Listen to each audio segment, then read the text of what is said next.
Okay, so thank you for inviting me. And the title of my talk is Reversibility in MLC, Molecular Mechanisms and Therapeutics. I will make just first a small history about what we know about MLC and what are the possibilities for therapeutics and what things we have done in the last years. So next slide.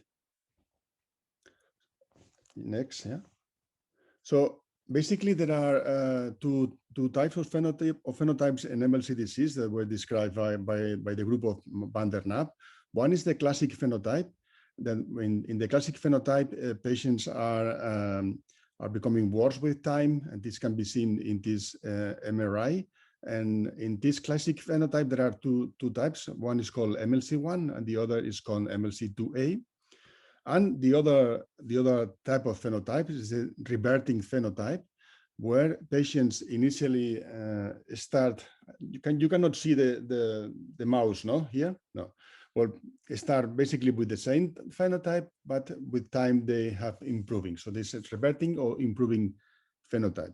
Next slide. Then already 10 years ago, we tried to identify MLC1 interacting proteins. And we did the first proteomics study using antibodies to immunoprecipitate MLC1. And we could find, of course, with this immunopurification, MLC1, but also glial CAM as the main interacting protein that was going with MLC1. Next slide.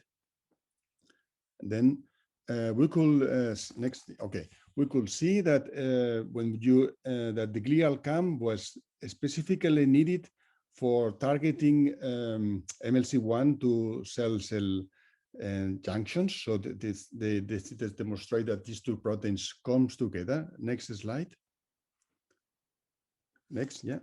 And then the group of Van der Naap identify mutations in glial CAM in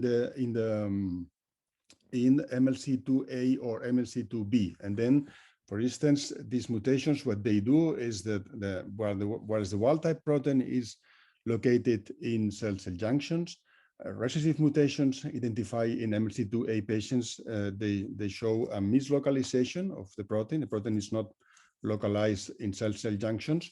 And also dominant mutations, they were also mislocalized. So it was not clear why some mutations were recessive, whereas others were dominant. Even in this example, you have like the arginine 92 to glutamine was recessive, whereas the same residue mutated to tryptophan was dominant. It was not clear. Then next slide, please.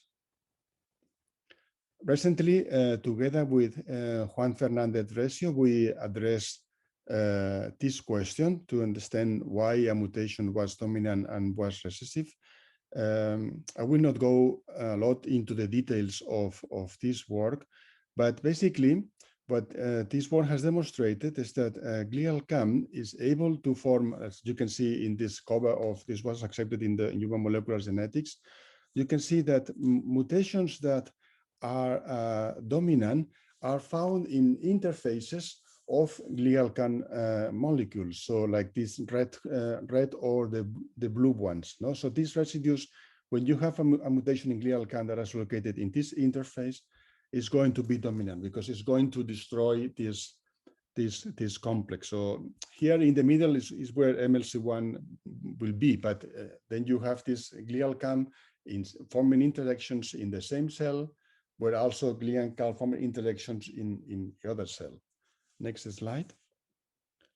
Moreover, this is even much more complicated. This is new data that we are working on that it seems that not only this glial CAM is forming interactions, forming a dimer, but it's also is able to form like a leucine zipper. So it's forming like many glial CAM molecules can form and can form like a zipper, okay?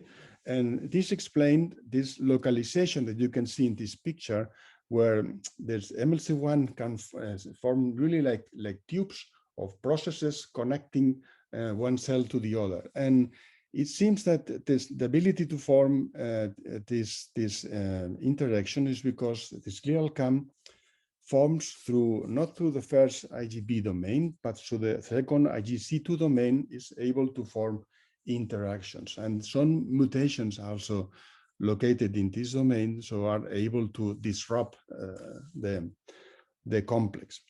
Okay, so next slide. Then apart for glial MLC1 being interacting with glial CAM and then explaining why some mutations cause the disease, we also will try to identify interacting proteins that were going together with glial CAM. And then we repeated the same experiment I showed you before, in this case, using antibodies for glial CAM. And then we could identify MLC1 and the CLC2 chloride channel as also the main interacting proteins that were going together with glial CAM. Next slide. And then next slide. We demonstrated that glial CAM and MLC1 and CLC2, they can interact together, forming a complex. And we also show that glial CAM is able to modulate the function of the channel. Then we reasoned that perhaps CLC2 was important so the function of CLC2 was affected in MLC. And then for this reason, we generated different animal models. But just to put an idea to remember is that not only CLC2 is affected in MLC, because if we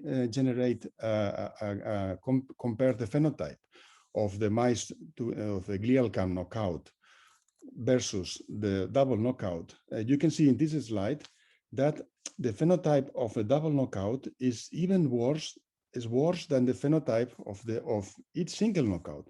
So it means that not only CLC2 is affected, so there has to be other proteins that are affected in glial CAM MLC1. So next slide. And then well, I don't know, it's strange this slide, but I don't know if you can see it very well.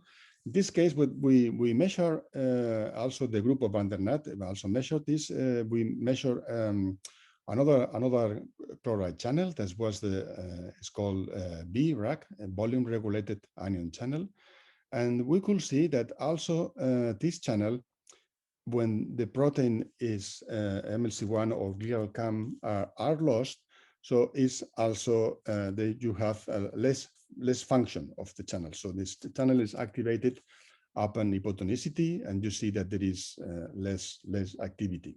Okay, next slide.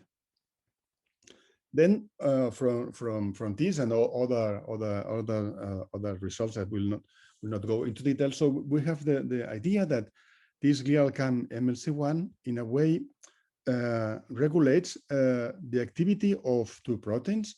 In one case, it was regulating the activity of the CLC2 chloride channel. They form in a complex, and it seems that they don't form depending on the cell. This complex was not always, so this was not a fixed. It was a complex that was dynamically regulated. So it could be that CLC2 can form a complex in some situations, and we don't know for why do you need physiologically this complex. It may be that it has been suggested that CLC2 can there is an influx of chloride that will be needed in some occasions for the glia to compensate when the cell has a lot of potassium inside. So this occurs during neuronal activity, but it has not been demonstrated. Another possibility is that this chloride activity could be important for other processes like regulation of pH, regulating bicarbonate levels. This is something that we are studying. No? On the other hand, it's also regulating other channel. There's the VRAC channel, but in this case, there is not. They are not interacting together. So this channel is what it does normally. It moves chloride, but also osmolytes like taurine or glycine. We characterize this channel, Even it can move glutamate, and also even there are some reports that it can even pass water through the channel. So it's a channel that has a multitude substrates. So? And in this case, the GlialCAM and MLC1, they don't interact together. And we have some evidences that perhaps they are modulating indirectly this channel. Okay, and then next slide. But we have done recently is we try to see if there are only these two proteins, or there are much more proteins that are affected in MLC. And then what we did, it was to repeat again.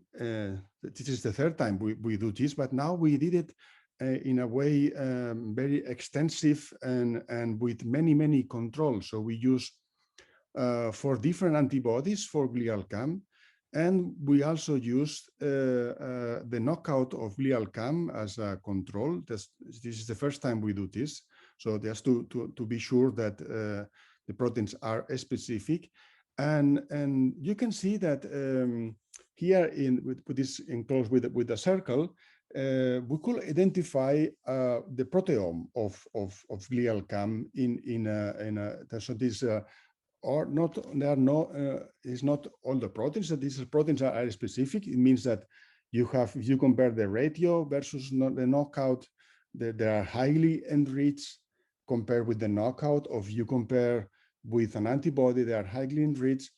And there are some proteins that are really interesting. I will just mention 2. You can see that we believe that this proteome is very specific. The next slide.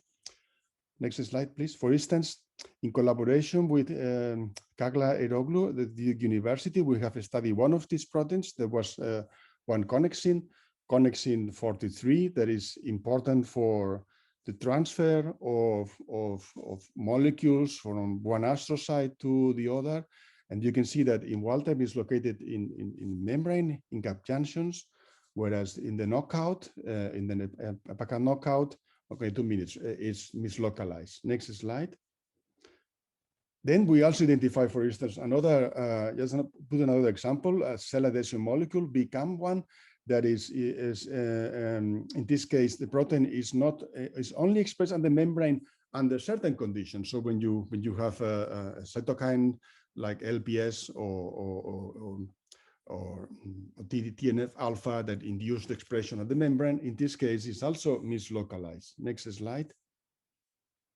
So what we have learned is that in a way, these proteins are able to organize a complex of some proteins. And when these proteins are missing in GlialCAM and MLC1, so many things are going to happen. So for instance, the CLC2 channel, the BRAC, the connexin, and many others. And it seems that these proteins can modulate also signal transduction with, for instance, using some of the proteins we identify in the interactome. So what I want to say is that what is happening in MLC is very complicated. So it's not only that one protein is missing, what is happening is that many activities are being affected. No? Then next slide. So what are the therapeutical possibilities? So of course, one is we try to find chaperone-like molecules, but it's difficult as there are many different mutations, and it's not like in the case of cystic fibrosis that it's very easy to follow the activity. So this is not for us. It's not working. Another strategy that we are following is signaling. I think it's a modify the signaling process that is affected on MLC. It has to be explored more, but we believe that we have seen that some really the changes in the localization of some of the proteins we identify in the interactome depends on signaling. And the third approach is together with a friend, Asuncio Bosch, we started the possibility to do gene therapy. So just to put the protein back in astrocytes and see whether this is reversible. And this works, and I will show you some data, and we are trying to get the designation as an orphan drug disease. Next slide. To do there's studies with to prove the therapies. Of course, what we are using is models of MLC, and we have been doing many models. We did mouse knockouts or zebrafish knockouts. Of course, the phenotype is a model. It's not the same as the happening in humans, but there are some similarities. It's not the same. So, but for instance, perhaps the main issue that we can see is that there is vacuolization. So this is our functional readout to see if our therapies are working. And next slide. Just to show you that we have been able to inject an adeno-associated virus into the cerebellum, because it's when in the mice where the phenotype is more severe, and we could, with this adeno-associated virus, we could rescue the vacuolization, we could rescue the colocalization of these proteins. Next slide. And this has been published recently in Neurotherapeutics. It's a collaboration with the group of Asunción, ourselves, and also Virginia. And next slide. Of course, this is a work that has been possible through the help of many collaborators, no, in the field of MLC, like Marjo, Elena, also in the field of chloride channels, like Thomas, Michel, or other colleagues from Spain, like Xavier, Alejandro, Virginia, Manuel. Next slide. And of course, this is of course due to the help of my PhD students. And now I have help also of I have a dog. Sorry for that, but he's helping me in this time of the coronavirus. I think that people that have a dog, at least in our country, can walk, and it's good for the mental health. Okay, thank you for listening. And if you have questions, I will be happy to help you.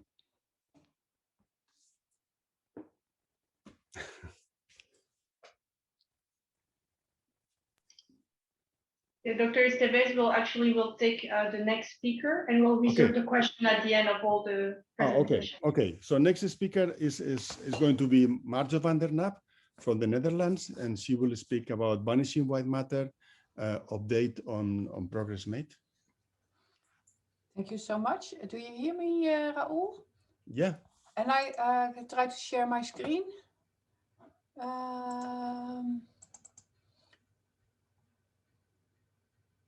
Is it working? Yeah. Yes. Okay. Thank you so much for your introduction, Raoul. And ladies and gentlemen, good afternoon. It's my pleasure to give an update on what's happening. I'm sorry, Mario. We actually only see part of your screen. Part of the slides, yes. Not complete. It's not complete. Maybe you might to try to do it again. Is it now complete? Okay, now it's better, yes. That's it, it's coming now. Thank you. You can. Okay, thank you so much. Ladies and gentlemen, good afternoon. It's my pleasure to give you an update on what's happening in the field of vanishing white matter. And I thought that mostly patients and families are listening, so I try to give a practical and rather ground level update. So I'd like to start with a brief overview of what the disease is like. And classic vanishing white matter is an early childhood disease. So the onset is mostly between 2 and 6 years, and it causes chronic motor decline mainly, especially coordination problems. And on top of that, there are episodes of rapid severe decline, and they are provoked by physical stresses like head trauma, infections, and fever. And I would like to stress, it's not caused by psychological stresses. So it's not caused by disciplining because of bad behavior. Then there are severe variants of vanishing white matter, and the onset is very early before birth or in the first year of life. And then it's really a bad disease with severe epilepsy. The children don't develop at all and they die soon. Then there's mild vanishing white matter, which has an onset in adulthood, can even be late adulthood. And these patients mainly present with behavioral and cognitive problems. We concluded a natural history study, an international study in 300 patients of all nationalities. And as you can see, that mostly the onset is below the age of 6, but the latest onset in the study is 55, and I know of patients even presenting later. We divided the patients into, according to age of onset, into 6 groups. Onset below the age of 1, between 1 and 2, 2 and 4, 4 and 8, 8 and 18, and above the age of 18. These are Kaplan-Meier plots, and what you can see, this is survival, this is ambulation, so walking with or without support, and this is cognition. And what you see is the later the onset of the disease, the longer the survival, the longer they walk, and the better the longer the cognition is preserved. But if you look at disease duration, then the picture is a little bit different. The very early onset patients have a fast disease and leads to death soon. Then onset below between 1 and 2, it's somewhat slower. Then between 2 and 4, it's again slower. And then above the age, onset above the age of 4, then the speed of the disease doesn't change so much anymore. The exception is cognition, which goes down early in the disease course. This is the MRI. We diagnose typically vanishing white matter by MRI. And this is the horizontal T2 weighted image. This is the horizontal flare. They have the same contrast between gray matter and white matter. The gray matter is light gray and the myelinated white matter is dark gray. But in T2, the CSF is white, and in flare, it's black. So what you can see in vanishing white matter is that from early on at presentation already, the disease looks very bad, diffuse, and in the end stage is still the same. On flare, something else happens. What you can see initially, the white matter looks abnormal, but it's present, and then it starts to be turning into CSF. And in the end stage, there's nothing left. There's a ventricular lining, cortex, and only CSF in between. We confirmed this as autopsy. You can see the big holes here in the white matter. The cortex looks fine even when the patient died. And this is why we called it vanishing white matter. In the late 90s, we did a genetic linkage study in the Netherlands and found with founder effects, the first 2 genes, and then were able to confirm that whichever gene encoding a subunit of eukaryotic initiation factor 2B would be mutated, it all resulted in the same disease. So vanishing white matter is caused by mutations in EIF2B1, 2, 3, 4, or 5. Now, as you know, the blueprint of what a person is in the DNA. So in the DNA, it's written whether your hair is dark or blonde, or your eyes dark or blue, and what your height is and how smart you are. And this works like this. The DNA is transcribed into mRNA, messenger RNA, and the RNA is translated into proteins. Now, our factor, EIF2B, is conditional for the translation of mRNAs into protein. That means if our factor would be so mutant that it had no activity left, then there would be no protein synthesis and there would be no life. So all patients have remaining EIF2B activity in order to live. This factor also regulates how fast the protein synthesis is. So if it's very active, there's a lot of protein synthesis, and if it's inactive, protein synthesis goes down, and that makes that it's a central factor in what we call the integrated stress response. That's a response of the cell stress, of the cell to respond to stresses. And in stress situations, the protein synthesis needs to be shut down. These are stresses: fever, viral infection, protein folding stress, trauma. And they all do the same thing. They phosphorylate another initiation factor that then tightly binds and embraces EIF2B, and in that way inactivates it, leading to decreased protein synthesis. This is the cell stress response. But it does also something else.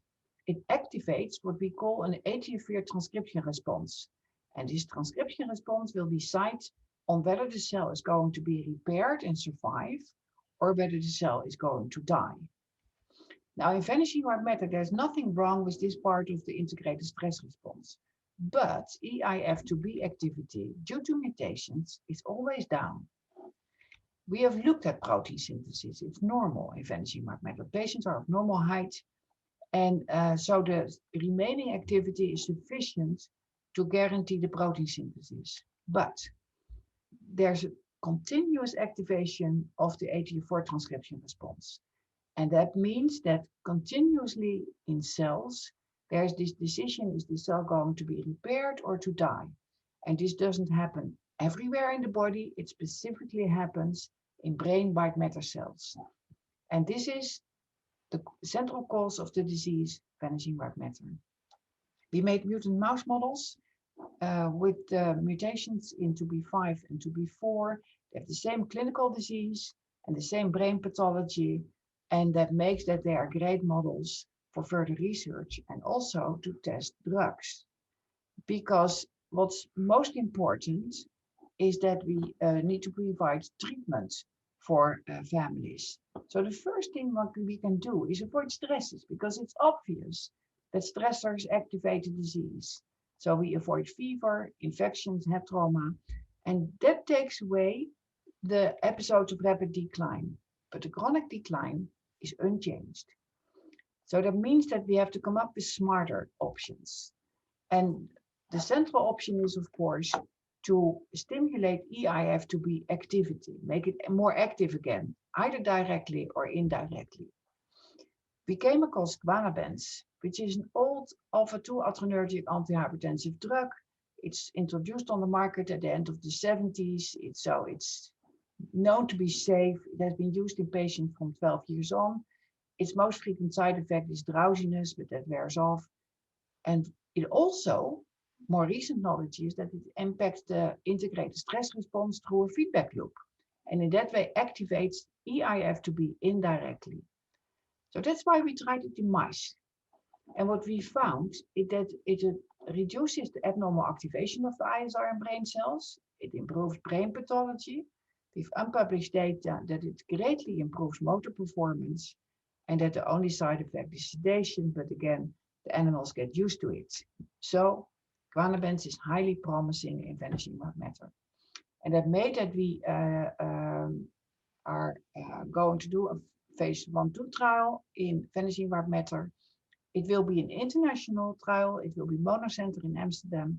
We will include patients with early onset disease in the beginning of the disease. And this is, with early onset, the disease is faster. So trials can be shorter.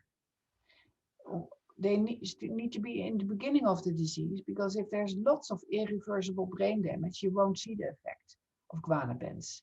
And we also go for the young patients because they have a more predictable disease course, so that we can match with historical controls and avoid the placebo group, because a placebo group in this bad disease is really impossible. We got the Dutch authorities to approve, the funding is there. ELA is funding this trial, the Dutch Brain Foundation, the Dutch NIH, and we have also private donations. And we were planning to start in February 1, but then we had a lockdown in Amsterdam and even curfew, and international travel was greatly discouraged. So we had to postpone, and hopefully we can now start June 1. We include 30 patients with disease onset below the age of 6. They must still able to walk 10 steps. Their maximum disease duration can be 8 years, and they need to live at reasonable travel distance from Amsterdam, but they only have to come to Amsterdam once a year, so a reasonable travel distance is quite long. They are treated with the maximum tolerated guanabens dose and a single dose before sleep to avoid daytime drowsiness. Every 3 months, you'll interview them per video, and parents have to do a guanabens blood spots and send it to Amsterdam, and once a year we'll see them and do an MRI. So this trial will certainly show major effects, not subtle effects, but I'm hoping for major effects. And the data will also be helpful with new trials. Then companies have been working on EIF2B activators. And they have been successful. Those are new drugs. The problem with that is that the short-term safety in healthy volunteers is known, but the long-term safety is not known. And there are multiple of them, and for this reason, we decided to form an international consortium of vanishing white matter experts to advise on trial setup, because we want to test multiple compounds in adequately powered studies and do them in parallel, and so that they can also share a control group to minimize patients on placebo. What we ask from patients and families is to register in the International Vanishing White Matter Registry so that we know where patients are, how they are doing, and can facilitate selecting for trials. The Vanishing White Matter Consortium, the international consortium, is the board of the registry, and representatives of organizations from patients and families, also ELA, form the advisory board. This is the trial team, and this is the end of my talk. Thank you so much for your attention. Thank you very much, Mario. I think we move to the next speaker, or? Yeah, so the next speaker is Helen Hall, also from the Netherlands, and she will talk about a European Joint Program and Alexander disease research, many brains in a dish to study brain diseases. Okay, thank you. Try to share my screen. And I think it is working, right? Yeah. Yes, great. So thank you very much. Also, thank you very much for the invitation for me that I could speak here. I'm a neuroscientist, so I'm not a clinician, but I'm very interested in a specific type of cells, and that are astrocytes, and in a very specific protein, and that is the protein GFAP, and that's how I moved into the field of Alexander disease, but I think it will become clear during my presentation. I will also talk about a few scientific breakthroughs that are not only important for Alexander disease, but also for different brain diseases. And one of the breakthroughs is that we can now culture these mini brains in the lab, which are as big as a green pea. So Alexander's disease was first described in 1949 by a man called Alexander. And it's a very rare disease. There's one study, I think it's from Japan, where they looked at the incidence as 1 in 2.7 million, but I think there are about 500 cases described of this disease. The disease can start very early, but also a bit later in life. Patients suffer from seizures, from megalencephaly, and from spasticity. But if you look into the brain, and as I said, I'm a neuroscientist, so I'm very interested in molecular and biological mechanisms. What you will see is you see these so-called Rosenthal fibers. Just make my pointer. So these pink dots are Rosenthal fibers, and these are clots of proteins. And if you go at a very high magnification under a so-called electron microscope, you see also these clumps of proteins. And we know since 2001 that the disease is caused by mutation in a protein called GFAP. It's glial fibrillary acidic protein, quite a long name. But this protein is a protein that I'm interested in already since the 90s of last century. So this disease is a typical astrocyte disease, and astrocytes are our brain cells. So if you look into our brain, you have several different types of cells. You have the neurons here in blue, and they communicate with each other through so-called synapses that are these two contact points here. Then you have the oligodendrocytes that form the white matter. So that's also one of the cell types that's also that Mario van der Knaap just talked about. So the white matter is formed by these oligodendrocytes, and these cells also communicate with all the other cells in the brain. Then you have the microglia, which is the immune system of the brain. And I will talk more about the astrocytes, which are star-like cells. They are present throughout the brain. They have a role in communication, so they communicate with each other, but they also involved in the communication between two neuron cells. So everything, so all the thinking processes, everything that we do in the brain, also astrocytes are involved. And they have close connections to the vasculature, so the blood vessels in the brain. And therefore, they're also very important for energy and nutrient supply to neurons. So these are essential cells for healthy brain functioning. So in these cells is a very specific protein. This is this GFAP protein. And this protein is part of the skeleton of a cell, so like the bones of a cell.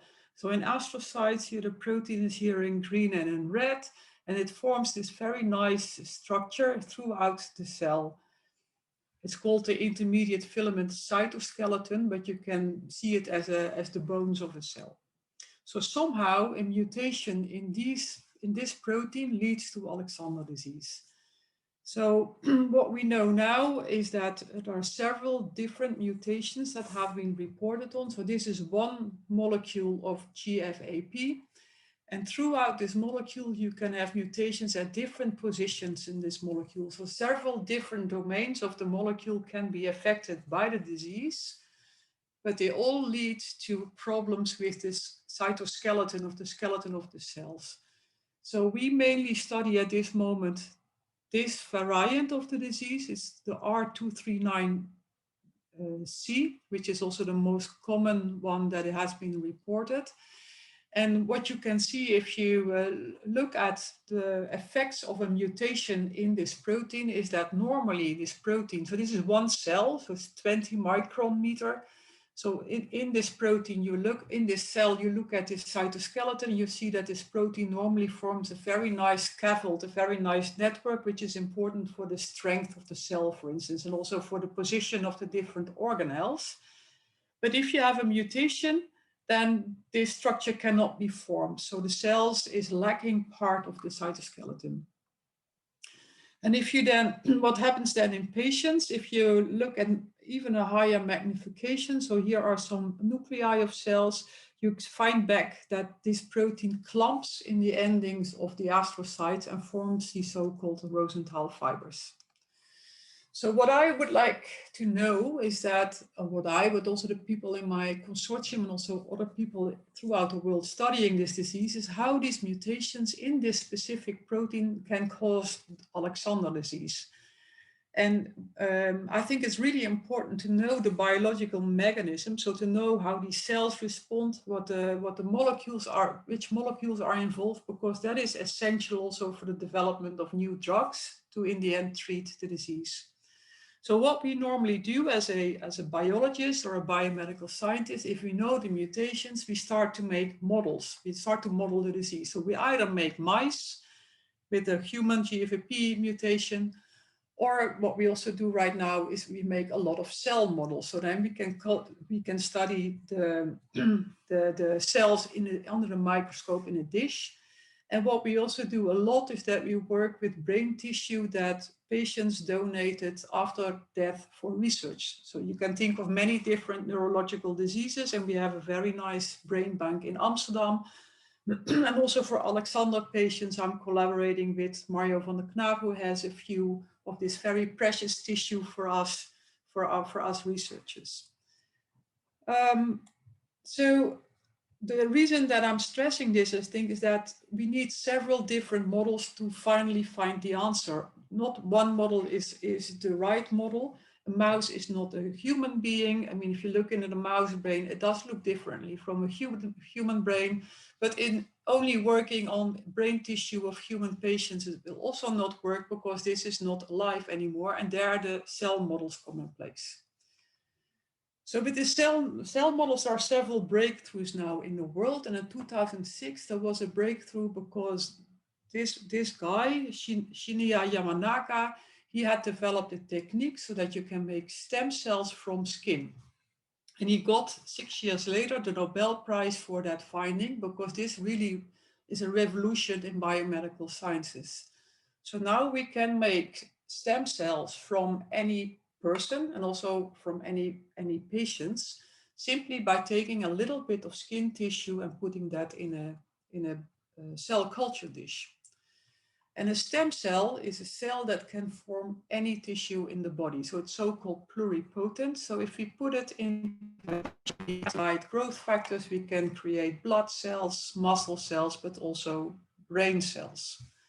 So therefore, we can make human brain cells in a dish, and these cells can be derived from a patient with exactly the same genetic makeup, so the same DNA and the same changes.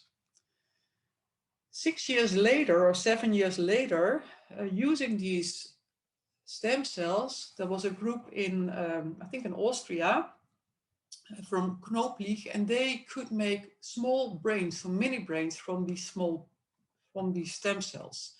So normally during development, so this is a developing human person, the whole brain stems from neural stem cells that are lining here the ventricles in the brain, and you can build up the full adult brain from stem cells. And people tried to do that in a culture dish, and they could grow these balls of cells which mimicked partly a developing human brain. It's not perfect. It's not like a huge human brain because there's still no blood vessels in there, and therefore not all nutrients can go in. But we can now culture mini brains in a dish. And that's also what we're doing in the lab, and that's specifically also what we're doing for Alexander disease. So we got skin cells from Alexander patients that were from a biobank. These were reprogrammed into stem cells. These are called induced pluripotent stem cells, but these are the stem cells where Yamanaka got the Nobel Prize for. And if you put these cells in culture, and if you culture them for about 180 days, and you add different growth factors and you put them into a different, we call that a matrix, you find that they will change. They will first start make embryoid bodies, and then they will start to differentiate into brain tissue. And in the end, you get these cerebral organoids, as we call them, of mini brains in a dish, and they're about 0.5 centimeter in diameter. And this is how it looks. So this is a plate with cell culture medium, and here you see several mini brains. And this is how we put them in a device that keeps the cells at 37 degrees. And we have to constantly shake them because otherwise the nutrients will not really enter these structures very well. So these mini brains we can study in detail and look at all kinds of different cells by using antibodies to mark, for instance, in this case, proliferating cells here in red. And here we have a few markers for CTIP2 in green, which is a marker for a specific layer in the cortex. And this is the way how we are going to analyze also the Alexander iPSCs that we have now in the lab. So our project started exactly in March a year ago. So also exactly at the moment that also my lab went into a lockdown. So the PhD students that came in, I had to send them home one day later, but he did a lot of reading, and in the end, our labs are now open partly, and we could continue research. We were already able to make these mini brains from controls and from Alexander patients, from the ones that has this mutation, so in the middle of the molecule, and we will now analyze these organoids, and I hope I can show you in a year or so what we've found and what we've learned from these mini brains. So this is our consortium. So it's actually funded by the European Joint Program for Rare Diseases. The consortium is called Alexander. So I'm the leader of the consortium. I'm working with the mini brains. I have 2 colleagues in Sweden. It's Pekni Lab and Alenius, and they will make astrocyte neuron cultures. So not the mini brains, but separate cultures. I have a colleague in the Czech Republic. He will look at the molecular makeup of the cells by a technique called single cell RNA-seq. Then I have a colleague in Israel. He's going to make another model. It's a fish model. I don't have time to talk about this, but it's a killifish model. I have a colleague in Spain, Pera Sala. She will look at all the protein changes in these cells, and also 2 patient advocacy organizations are involved in our project, so ELA, but also the Dutch VKS. So these are the people involved. So the main players, this is the PhD student working on the mini brains, who is doing a great job. And these are other collaborators in our consortium. And we are just 1 year ago we started. We have 2 more years to go, but we are very excited to work on this disease, and we hope it will really contribute to the understanding of how this disease is developing, and also in the end that we could contribute in the development of novel drugs that could help this patient group. Thank you very much. Thank you very much, Helen. So I think we move to the next speaker. This is going to be Matthias Klugmann from Germany, and he will talk about Canavan leukodystrophy. Matthias, okay. That's right. Yeah. Thank you very much, Raoul. So I just need to share my screen.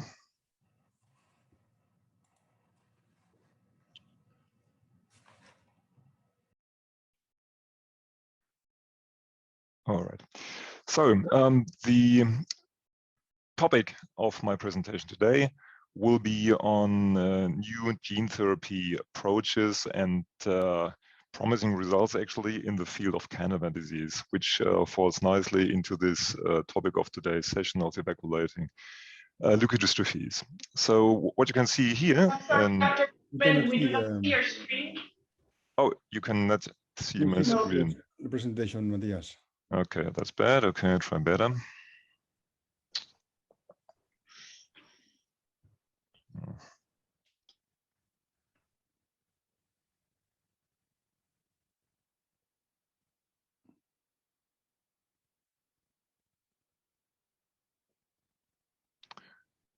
Sorry for that.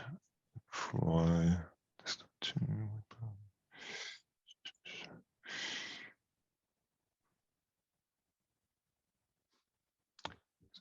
Okay.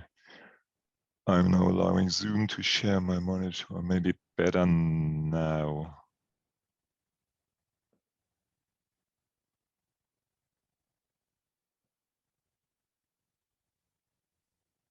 Okay, I have some privacy issues here. Okay, maybe I can try to share the screen for you. Yeah, this would be really nice. Thank you very much. Okay.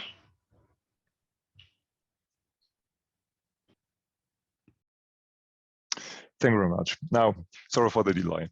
Now, the topic of my presentation today will be on new approaches and results in the field of gene therapy for Canavan disease. Next slide, please.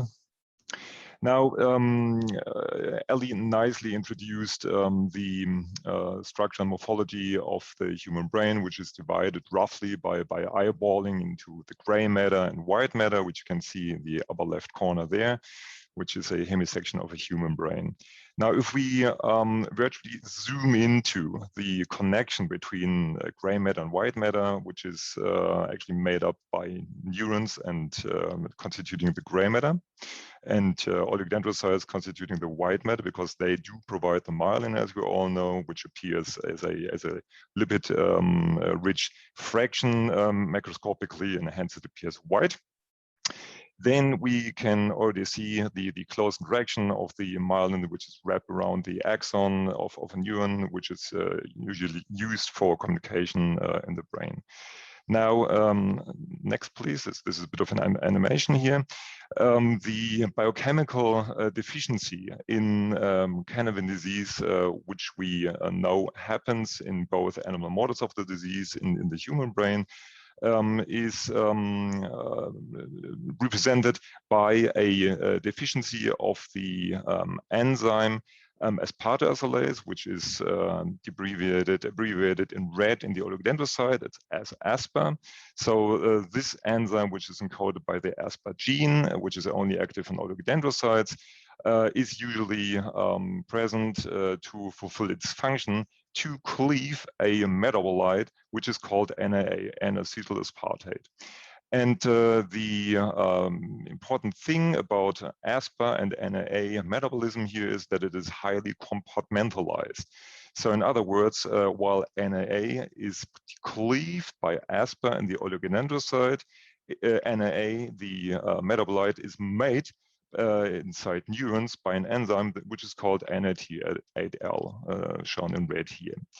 Now, this is the normal situation, the physiological situation where NAA is made by NAT8L, is transported following efflux from the neuron to oligodendrocytes where it's degraded by ASPA. Now, in Canavan disease, next please. In Canavan disease, like I said, we have a deficiency, mutations in the gene encoding ASPA, hence a dysfunction in the degrading activity to get rid of NAA. As a consequence, since NAA is continuously being made by neurons and is still imported into oligodendrocytes, it will be enriched to toxic levels in the oligodendrocyte compartment. And next, please. Eventually, it will even spill out of the oligodendrocyte and will actually fill the intercellular compartment, and eventually will even go through the astrocyte to the bloodstream, and it will be detectable in the urine of Canavan disease patients. Next, please. And I could mention that Canavan disease clinically follows an autosomal recessive genetic trait. It can be grouped as a vacuolating leukodystrophy, and the clinical features are very similar to what Maria has described for vanishing white matter. Early onset patients do not really learn to walk or to talk. Most of them will develop seizures. They have a lack of muscle tonus, a hypotonia, and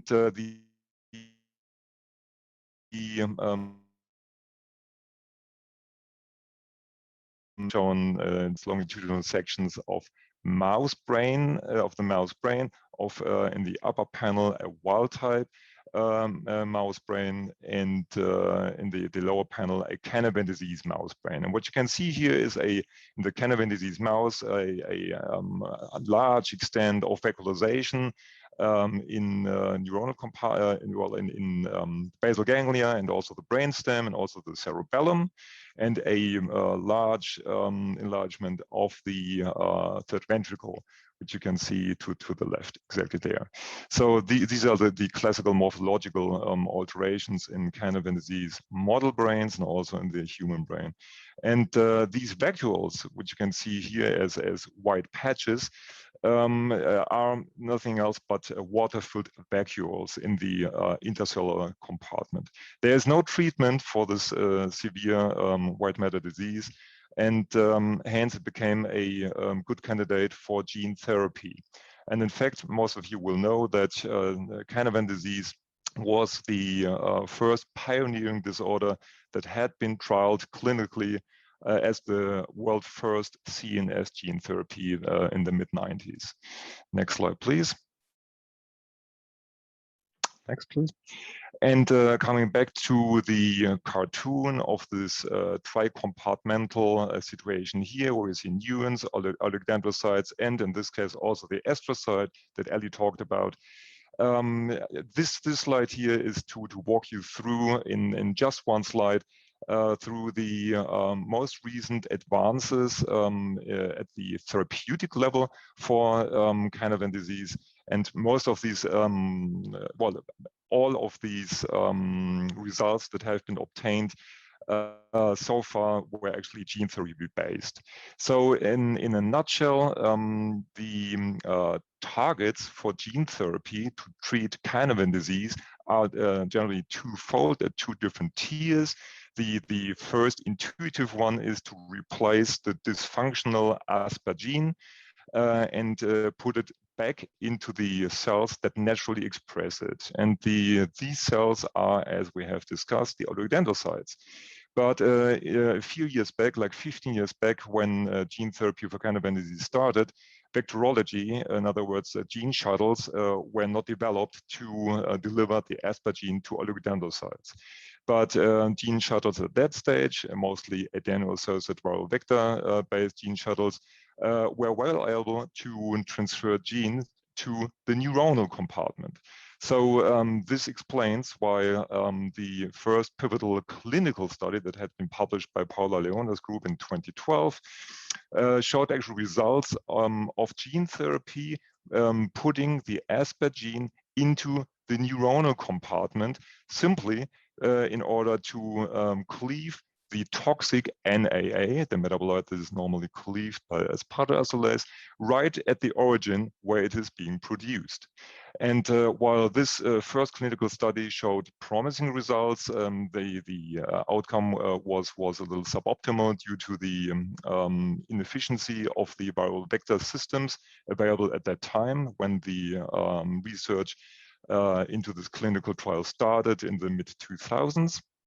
After that, Guangping Gao's group followed the same approach to deliver the aspartate gene to neurons as well, with improved AAV vector platform systems.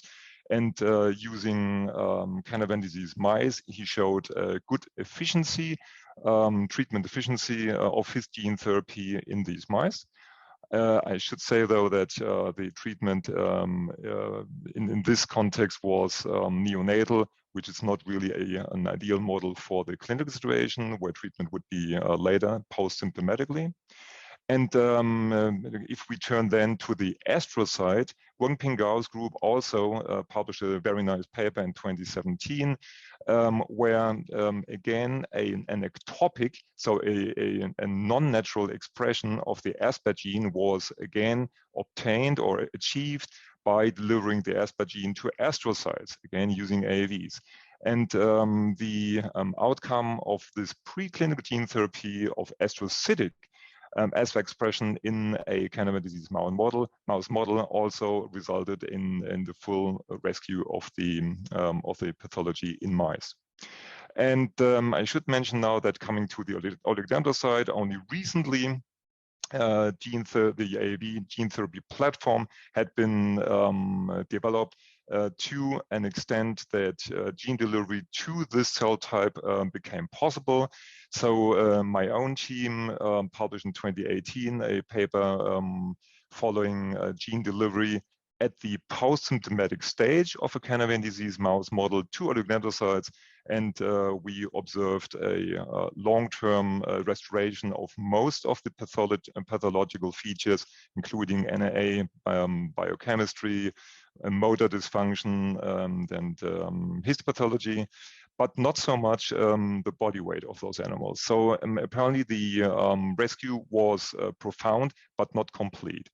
And in a very nice study, the team around Paula Leone, first author Francis et al. In 2021, just a couple of months back, they published a very nice paper where they showed using again an improved AAV oligodendroglial serotype that a post-symptomatic treatment using this serotype, which targets oligodendrocytes specifically, results in rescue of another animal model of Canavan disease. And I should mention that these approaches that we discussed so far on this slide here all have one thing in common. They did deliver the ASPER gene to either oligodendrocytes, the natural expression domain, or to neurons and astrocytes, while a non-natural expression in the domain, which also helped. And the explanation for this profound, substantial rescue of pathological features, regardless of the cell type that had been targeted, can be given by the metabolic sink explanation. In other words, regardless of where the aspartate actually sits in what cell type ever, NAA is being degraded in the cell type where aspartate is present, and basically the excess NAA levels can be sucked into the cell type where aspartate is present, and NAA toxicity can be prevented or restored. Now, in the left corner, I mentioned that there's also a different approach rather than replacing the aspartate gene, which is directed at decreasing the levels of NAA, which are usually being produced in the neuron, by inhibiting the NAA-producing enzyme called NATL. And by trying to achieve a knockdown, either by applying antisense oligonucleotides against NATL, or again by an AAV approach, expressing continuously a small hairpin RNA against NATL, both achieved nice restoration of the normal situation in Canavan disease mice. Next slide, please. And I have mentioned now that ASPA is naturally and normally expressed in oligodendrocytes. So I guess nature tells us that this intuitively and naturally is the best expression domain to put the ASPA gene as a gene therapeutic to. And also our lab and other labs have shown that excess NAA acts in a toxic fashion, but only in the absence of the ASPA function. Now, I guess it is intuitive that someone, and in this case our lab, is attempting to combine the best of the two approaches. And this is to replace the ASPA gene, or to put the ASPA gene into oligodendrocytes. And at the same time, also knock down the NATL, the NAA producing function in neurons. Next slide, please. And this is actually work that we have started with the help of ELA funding. And now I'd like to talk you through some results that we have obtained recently having this what we call a dual AAV vector approach, where we have where we try to put into one AAV gene cassette both functions, and this is the knockdown function of the NATL gene, and also on the same cassette the oligodendroglial expression of ASPA. So in a nutshell, what we looked at here is different constructs that either express only the ASPA gene or both the dual gene consisting of the NATL knockdown cassette and the ASPA gene cassette. And we try to assess the NATL mRNA levels, that's the activity levels of the NATL gene in cells that normally make NATL. And we see that the different constructs then that we transfected into a neuronal cell line knock down the NATL activity to different extents, and this was expected. And in this case here, the lower bars are a good result, because these show that we have achieved knockdown reduction of the NATL gene activity. And in the lower panel, we have assessed actually the result of a different approach that we also put into our cassette here. We put here an improved human aspartate gene, which we can see has an increased activity of the gene, twofold over the non-improved, the non-optimized gene.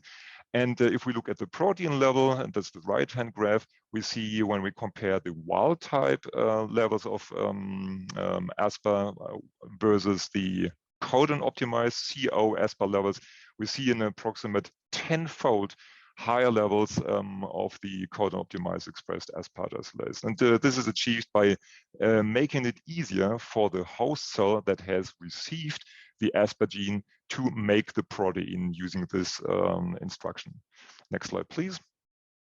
And when we try to assess the biopotency of this dual approach here, then we picked the dual cassettes that worked best in the transfection assay, and we put those in the upper hand panel, we put those into mouse primary neurons. And we've seen again, if we knock down, and this is done by packaging these cassettes into AAV, so this is a viral approach.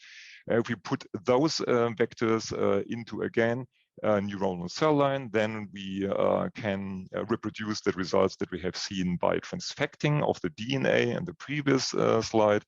And in the lower panel, again, we have then used the most promising dual cassettes in the mouse brain, and this is actually in the wild type mouse brain, so no Canavan disease mouse model, but wild type mice. And we try to assess the knockdown efficacies using our vectors in the mouse brain, which were again between 50 and 70%, like in vitro. And we also confirmed the expression of the ASPA gene in the mouse brain. Next slide, please. Next, please. And when we look at the motor function of Canavan disease mice that we have treated at a fairly late stage of the disease, at 3 months of age, when the Canavan disease-like pathology in these mice has been fully developed at all levels, biochemically, morphologically, and pathologically, also at the motor stage, then we observe following this AB vector delivery in a longitudinal fashion when we look at the mice 10 weeks post vector delivery, 18 weeks post delivery, and also 40 weeks post delivery. This is at 1 year of age. Then we see that depending on the vector that we have used, we actually see an almost full motor restoration of the motor functions, depending on the test. The upper test was actually a test where we hung the mice with their front paws to a wire, and they had to cling on to it. And the latency to fall off was actually measured as a measure of motor function. And this was pretty much, even at late stage treatment, 1 year of age, as good as in wild-type control animals, while the untreated Canavan disease mice are the black bars. They performed very poorly in this assay. And an independent motor test, the rotor rod test, where mice are actually balancing on a rotating, accelerating rod, shows the very same result here. And one thing I should point out here is that the weight of treated mutants was not fully rescued.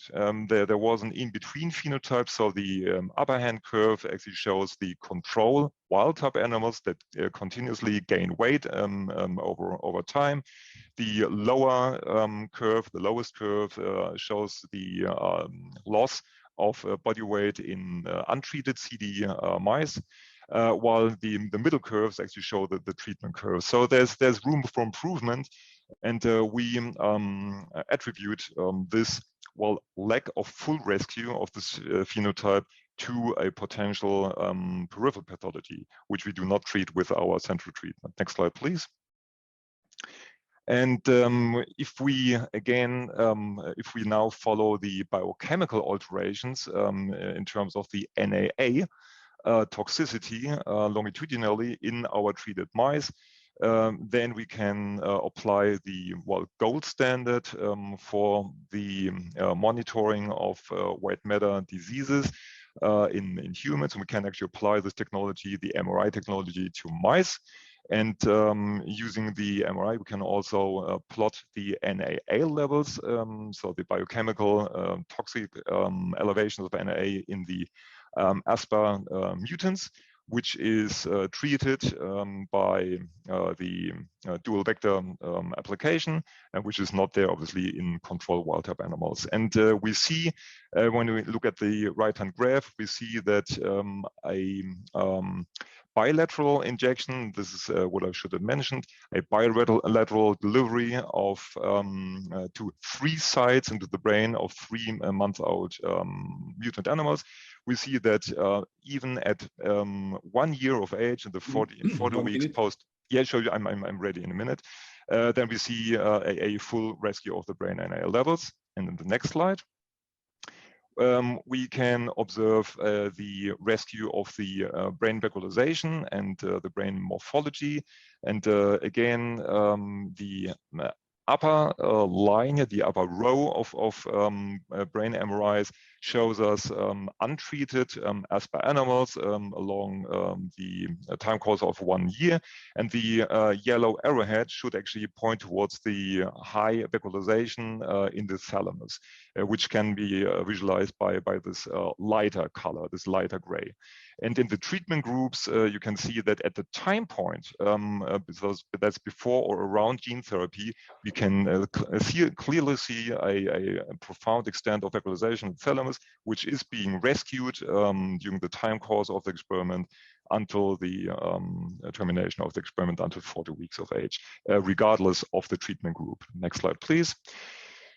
So in summary, I've walked you through the data summary showing that we and other teams have shown very promising gene therapy results for targeting different types of compartments that play a role in Canavan disease and different types of modalities. Now, when we try to combine the two most promising approaches in making this dual vector gene therapy approach, then we have, as I guess the first team in the world, shown that the latest time point that has ever been chosen to treat Canavan disease mice, which is around 3 months in our hands, was still able to reverse the brain damage that had occurred at the time point of intervention. And I should mention at this stage here that when we also tried to push the border a little further and treat 4-month-old Canavan disease mutants, and we found that treatment resulted again in restoration of the vacuolization, but animals died anyway. And so we have clearly identified that in the animal model, 3 months seems to be the sweet spot here.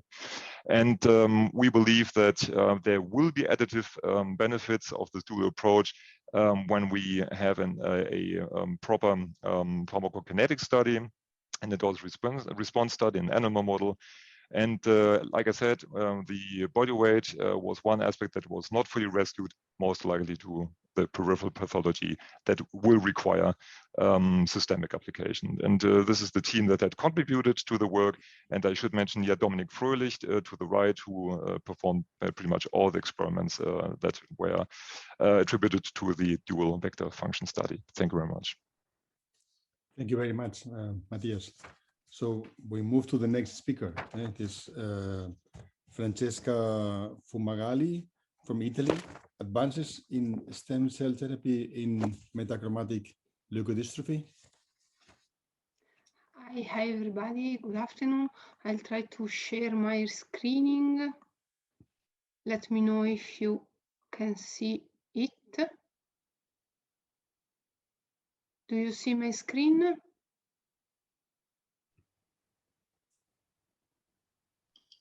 Yes, we see your screen. Yeah, yes, perfect. Okay, fantastic. Thank you everybody for asking me to update you regarding stem cell gene therapy that have been developed at our institute in San Raffaele Hospital in Milan for metachromatic leukodystrophy.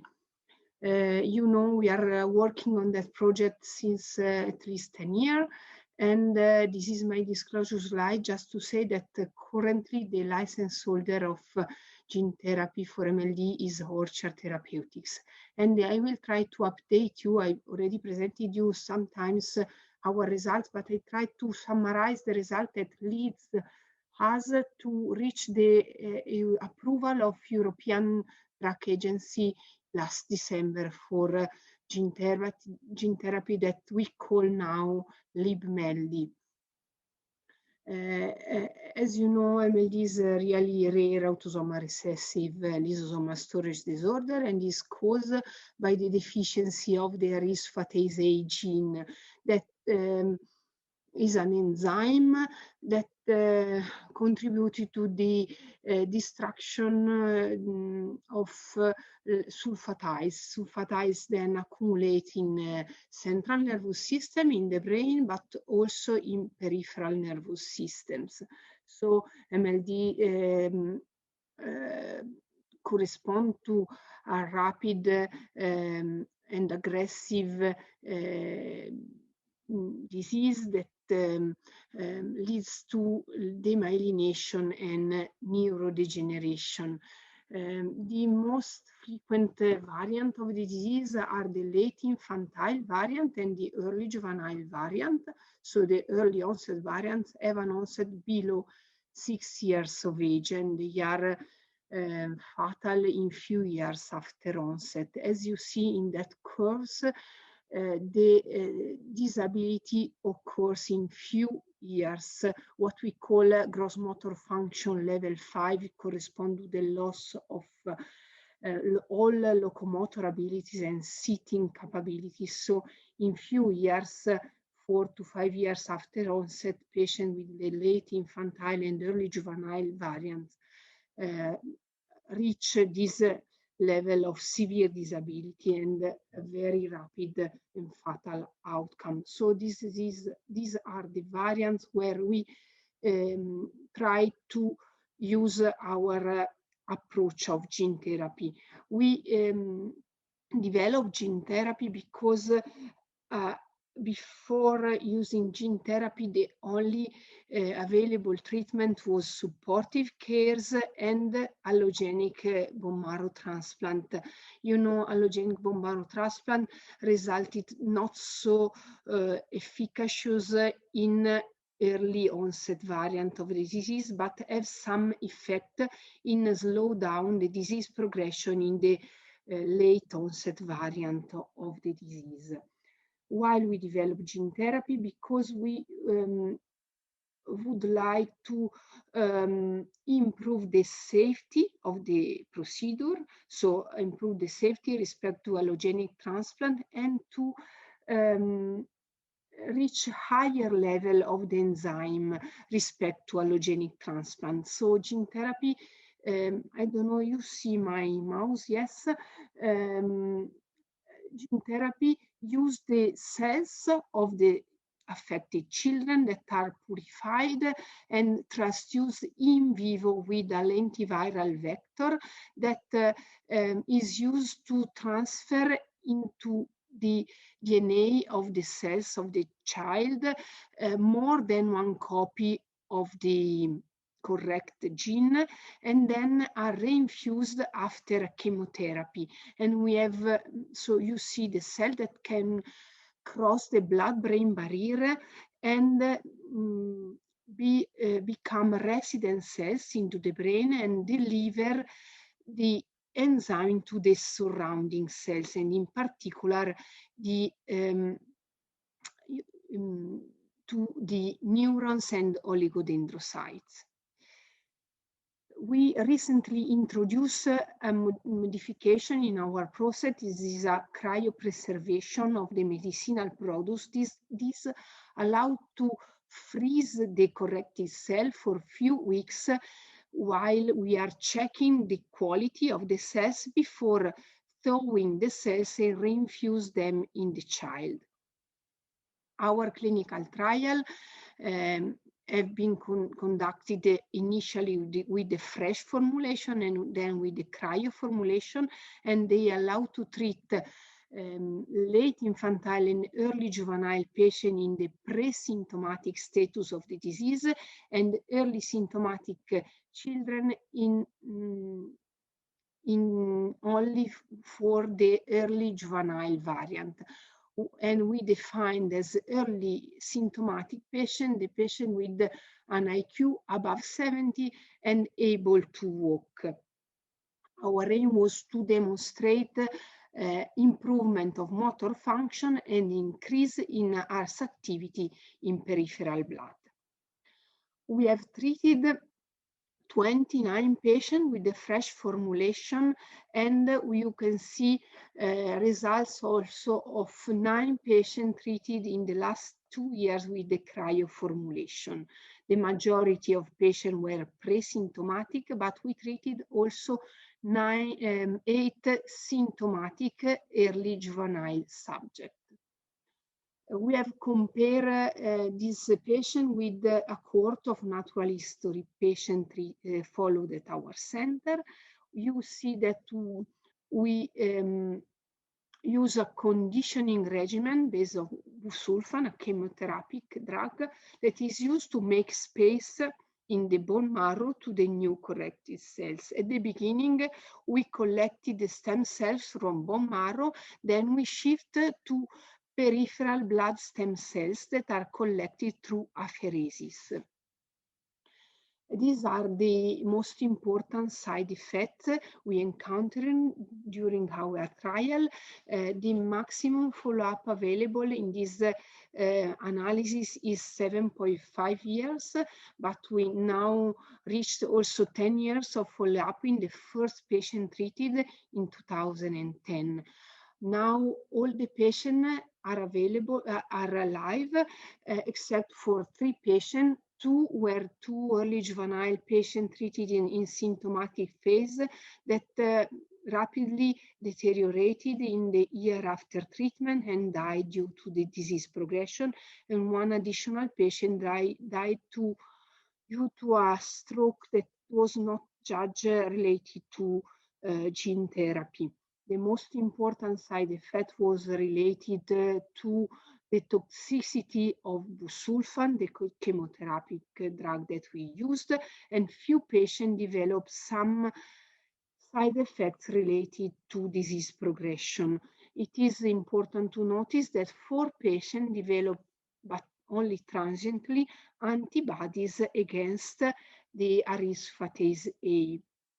No patient developed malignancy, no patient developed competent replicating lentivirus, and no one had related infusion-related reaction. All the patients have a good engraftment of corrected cells. In this graph, you can see that we reach good level of engraftment of corrected cells with vector copy number of 1 or more copies of new gene in bone marrow cells, and this leads to very high level of the enzyme in peripheral blood that in 3 months from treatment reach level in the normal range or even supranormal range. And what is important is we could measure ARS activity also in the cerebrospinal fluid. So it means that the enzyme is delivered also in the brain and around the brain, so in the cerebrospinal fluid. From the motor point of view, we use that scale that is the gross motor function measure. And we look at this score is 0 if the patient is not able to move, and 100 if the patient has normal function, motor function. So you can see that at 2 years of follow-up and 3 years of follow-up, there was a great difference between treated and untreated patient. In particular, the green patient are the patient with the late infantile variant. So the difference was really great difference, but we notice also difference in the early juvenile cohort that increase at 3 years of follow-up, while the untreated subject deteriorate, while the treated subject maintain good motor function. You have to remember that in the early juvenile cohort, there is a subgroup that was pre-symptomatic at time of treatment and a subgroup that was symptomatic at time of treatment. If we focus on the symptomatic subject, you see that we could slow down the disease progression at long-term follow-up. This is the first time I show you that results, because we could analyze also the data at long-term follow-up. You see in the light gray the patient untreated that show progressive decline of motor function, while we could stabilize or reduce the velocity of progression in treated subject.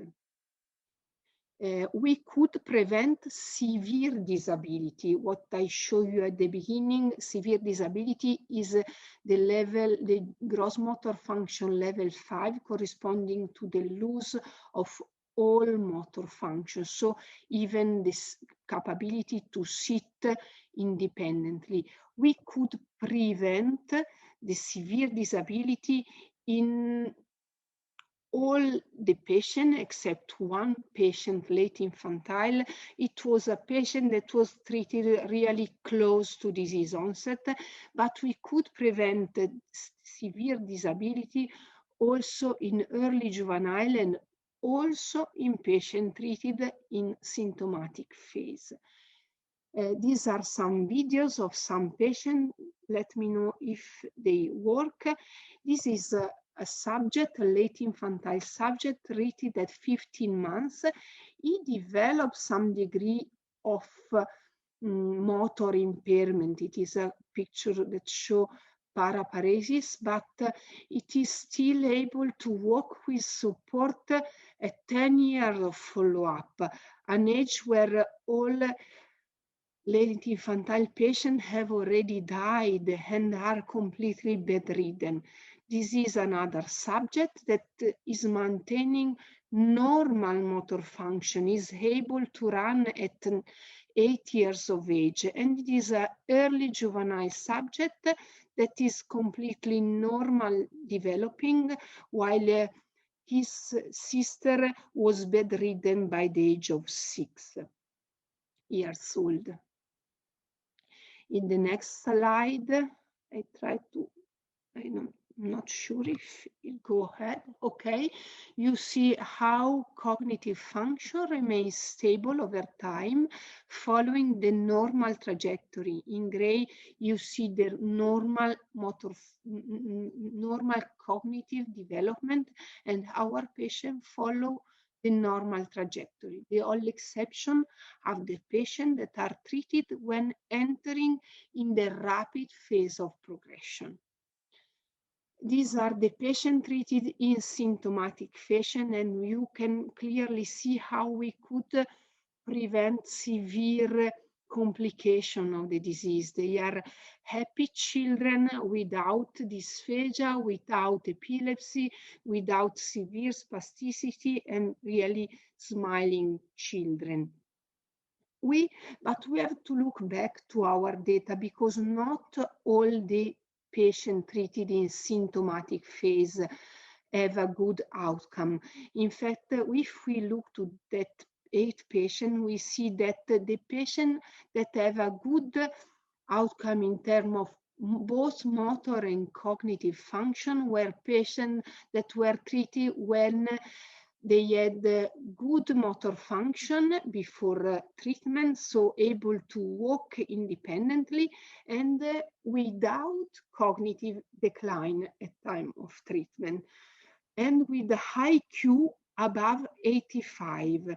So based on this review of our data, we reach the indication that have been approved by European Medicinal Agency in last December. Here you see also some instrumental readout. So the brain MR, we use that score. Normal MR as a score of 0, while 30 is a very bad brain MR.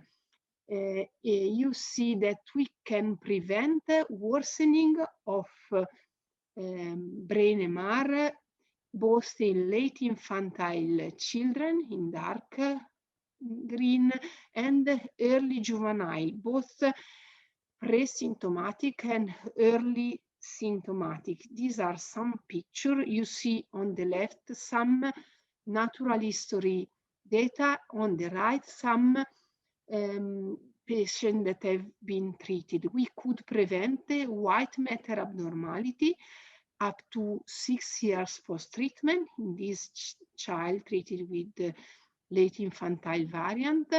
We could prevent abnormalities in an early juvenile patient treated in pre-symptomatic phase, but also we could stabilize white matter abnormalities in an early juvenile patient treated in early symptomatic phase. This is the data we obtain in the peripheral nervous system, because we know that I've almost finished. Because we could prevent also the damage in the peripheral nervous system that we know is not corrected by allogenic marrow transplant. These are just preliminary data using the cryo formulation. We reached normal ARS activity level in peripheral blood and cerebrospinal fluid, and that are similar to that achieved with the fresh formulation. So we reached the approval of this treatment for late infantile children and early juvenile children if treated before manifestation of the disease, and for early juvenile form treated when still able to walk independently and before decline of cognitive capabilities. We then have to ensure timely referral to patient to qualified center, create access to treatment in different European countries, and also our important aim is to develop pneumo screening to let these children have a treatment before symptom onset and really early in the disease course. I thank you very much and show you our team working in Milan on this project. Thank you very much, Francesca. So we move to the next speaker, is François Piquet from France, intravenous gene therapy for metachromatic leukodystrophy, proof of concept in the mouse model of the pathology.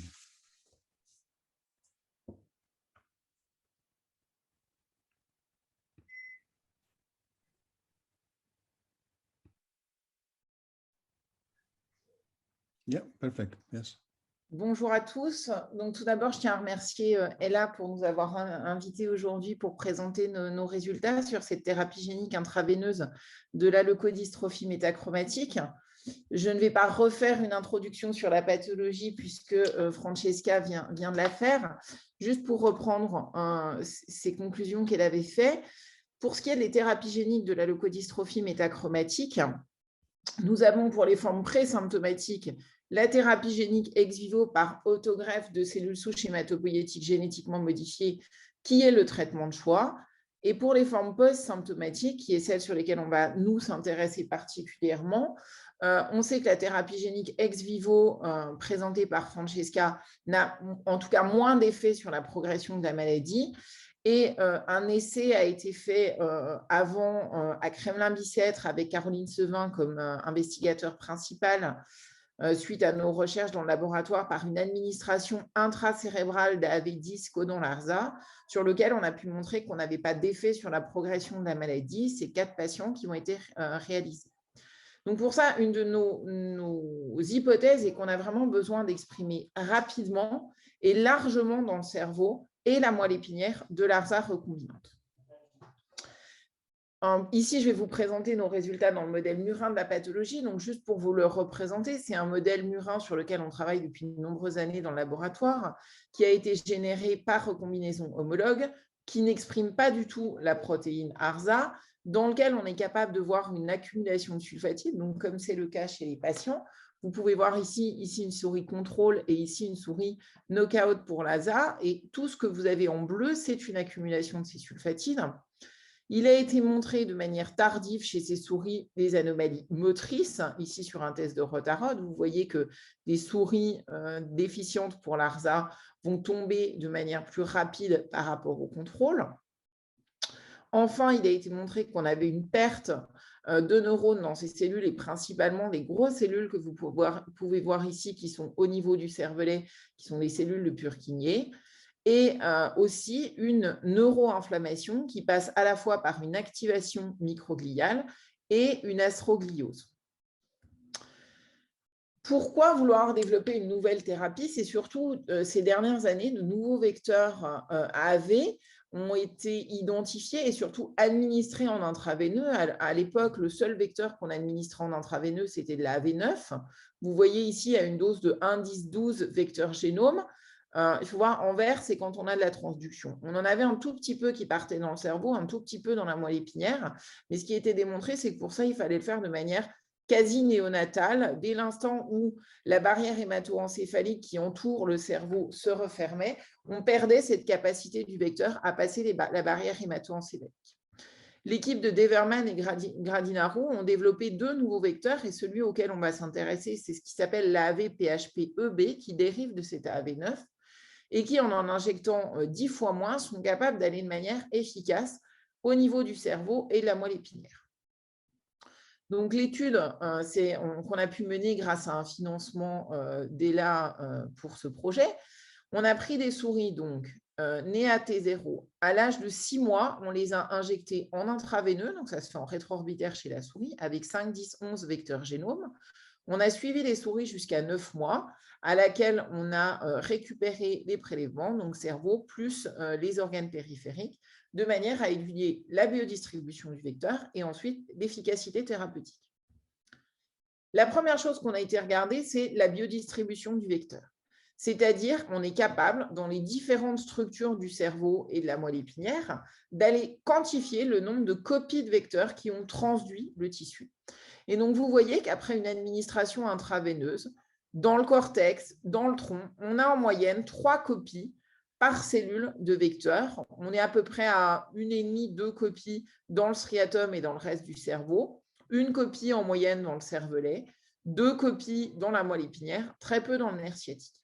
Ce qui est important, puisqu'on administre un vecteur en intraveineux, c'est quand même aller regarder qu'on ne surcharge pas les organes périphériques, ce qui pourrait amener une toxicité. Et ce qu'on voit ici, c'est que le tissu dans lequel on a le plus, c'est le cœur, dans lequel on a 0,05 copies par cellule, ce qui est absolument négligeable. Et juste pour vous donner une comparaison, le foie, où là, on en a à peu près 0,025 copies par cellule, si on administrait on avait administré la même dose d'AAV9, on serait à peu près à 60 copies. Donc, c'est vraiment négligeable. Donc, on a bien montré qu'on avait un vecteur qui efficacement allait dans le cerveau et la moelle épinière. Ensuite, on est venu regarder l'expression de notre protéine d'intérêt, l'ARSA, dans le cerveau et dans la moelle. Donc ici, je vous ai mis un marquage ARSA. J'ai mis AHA parce qu'on a rajouté un petit tag AHA pour détecter spécifiquement la protéine exogène. Il faut savoir que si on fait la même chose chez une souris non injectée, c'est tout noir. Partout où vous voyez du rouge, c'est du vecteur qui a été transduire les tissus. Et donc, on a une transduction qui est vraiment importante dans toutes les zones cérébrales, dans le cervelet, dans le tronc. On en a dans le cortex, on en a dans le corps calleux, on en trouve dans les purkinés et aussi dans les motoneurones de la moelle épinière. Donc, l'étape d'après, c'est d'aller regarder déjà si cette enzyme est active. Et donc, pour ça, on peut faire une quantification in vitro de l'activité enzymatique. Donc, vous avez à chaque fois en noir les souris non malades, en gris les souris malades et en vert les souris qui ont reçu le traitement. Et on voit bien que dans toutes les zones du cerveau et de la moelle épinière, on a une augmentation significative de l'activité enzymatique. Ensuite, on a été quantifié par ELISA la quantité précise d'ARSA qui est exprimée par milligramme de protéines. Et donc, vous voyez qu'on en retrouve dans toutes les zones du cerveau et de la moelle. Mais je tiens juste à attirer votre attention sur 3 zones principales: le cervelet, le tronc et la moelle épinière. Et j'ai remis ici ce qu'on avait obtenu dans le passé avec Caroline Sevin comme quantité d'enzymes après une administration intracérébrale, donc quelque chose de plus invasif. Et vous voyez que dans le cerveau, au niveau du site d'injection, on était à peu près à 500 nanogrammes par milligramme de protéines. Et on n'avait rien du tout dans le cervelet, dans le tronc et dans la moelle. Alors qu'ici, non seulement on est un petit peu plus faible dans le cortex et dans le cervelet, mais on est quand même à 300 nanogrammes. Et dans le striatum, dans le tronc et surtout dans la moelle épinière, on est à 500 nanogrammes. Donc, on est capable, avec cette administration intraveineuse, d'amener encore beaucoup plus d'expression de la protéine d'intérêt par rapport aux approches qui étaient beaucoup plus invasives d'injection intracérébrale. Donc ça, c'était très important pour nous et surtout, c'était la première fois qu'on arrivait à le démontrer. L'étape d'après, c'est de vérifier si oui ou non on a une efficacité sur la pathologie et notamment sur la surcharge en sulfatides. Donc, les sulfatides, on peut les marquer par une coloration au bleu d'alcyan que vous voyez ici. Donc, vous voyez, chez les souris malades, on va voir des accumulations de sulfatides un petit peu partout dans les cellules, dans le cortex, dans le corps calleux, dans la moelle. Et vous avez ici le marquage chez les souris traitées, mais surtout, l'important, je pense, c'est la quantification à côté. Vous voyez qu'on a une correction complète de cette surcharge en sulfatides seulement 3 mois après l'injection. C'est des souris qui ont été injectées symptomatiques dans toutes les zones du cerveau et de la moelle. On a ensuite regardé l'effet sur la neuroinflammation et donc dans un premier temps sur l'astrogliose. Je vous présente ici les résultats sur le cervelet et la moelle épinière. Et ce qu'on voit, pareil, la quantification, vous voyez que chez les souris malades, on a une augmentation de cette astrogliose dans le cervelet et dans la moelle qui est complètement corrigée chez les souris traitées. De même avec la microgliose, ici dans le cortex et dans la moelle épinière, on a une augmentation significative chez les souris malades qui est complètement corrigée chez les souris traitées. Donc, si on conclut avec cette nouvelle approche thérapeutique, on a pu démontrer qu'on avait une expression importante de la protéine dans le système nerveux central, qu'on était capable de corriger complètement la surcharge en sulfatides et la neuroinflammation dans le modèle murin de la pathologie. Les perspectives et la suite de ces études, c'est tout d'abord une étude qui est en cours chez le primate non humain où on a déjà démontré qu'on avait ce vecteur qui était capable de passer la barrière hémato-encéphalique. Et on travaille encore sur l'optimisation de ces voies de délivrance de manière à avoir le plus possible de transduction au niveau du cerveau et de la moelle épinière, de manière à ensuite, on l'espère, pouvoir proposer un essai clinique avec ces nouveaux types de vecteurs. Et donc, pour finir, je tiens à remercier tous les membres de mon équipe qui sont surlignés, Émilie, Charlotte, Valentin et Béatrix, et Caroline, bien sûr, pour ce travail réalisé au sein de l'équipe, nos collaborateurs pour les productions des vecteurs, toutes les plateformes de l'ICM sans lesquelles on ne pourrait pas réaliser toutes ces études, et bien évidemment, ELA pour le financement de ce projet. Et merci à tous pour votre attention. Merci, François. So we move to the next last speaker for today is Marco Cecchini from Italy, nanoparticle-driven enzyme replacement therapy for the mouse model of Krabbe disease.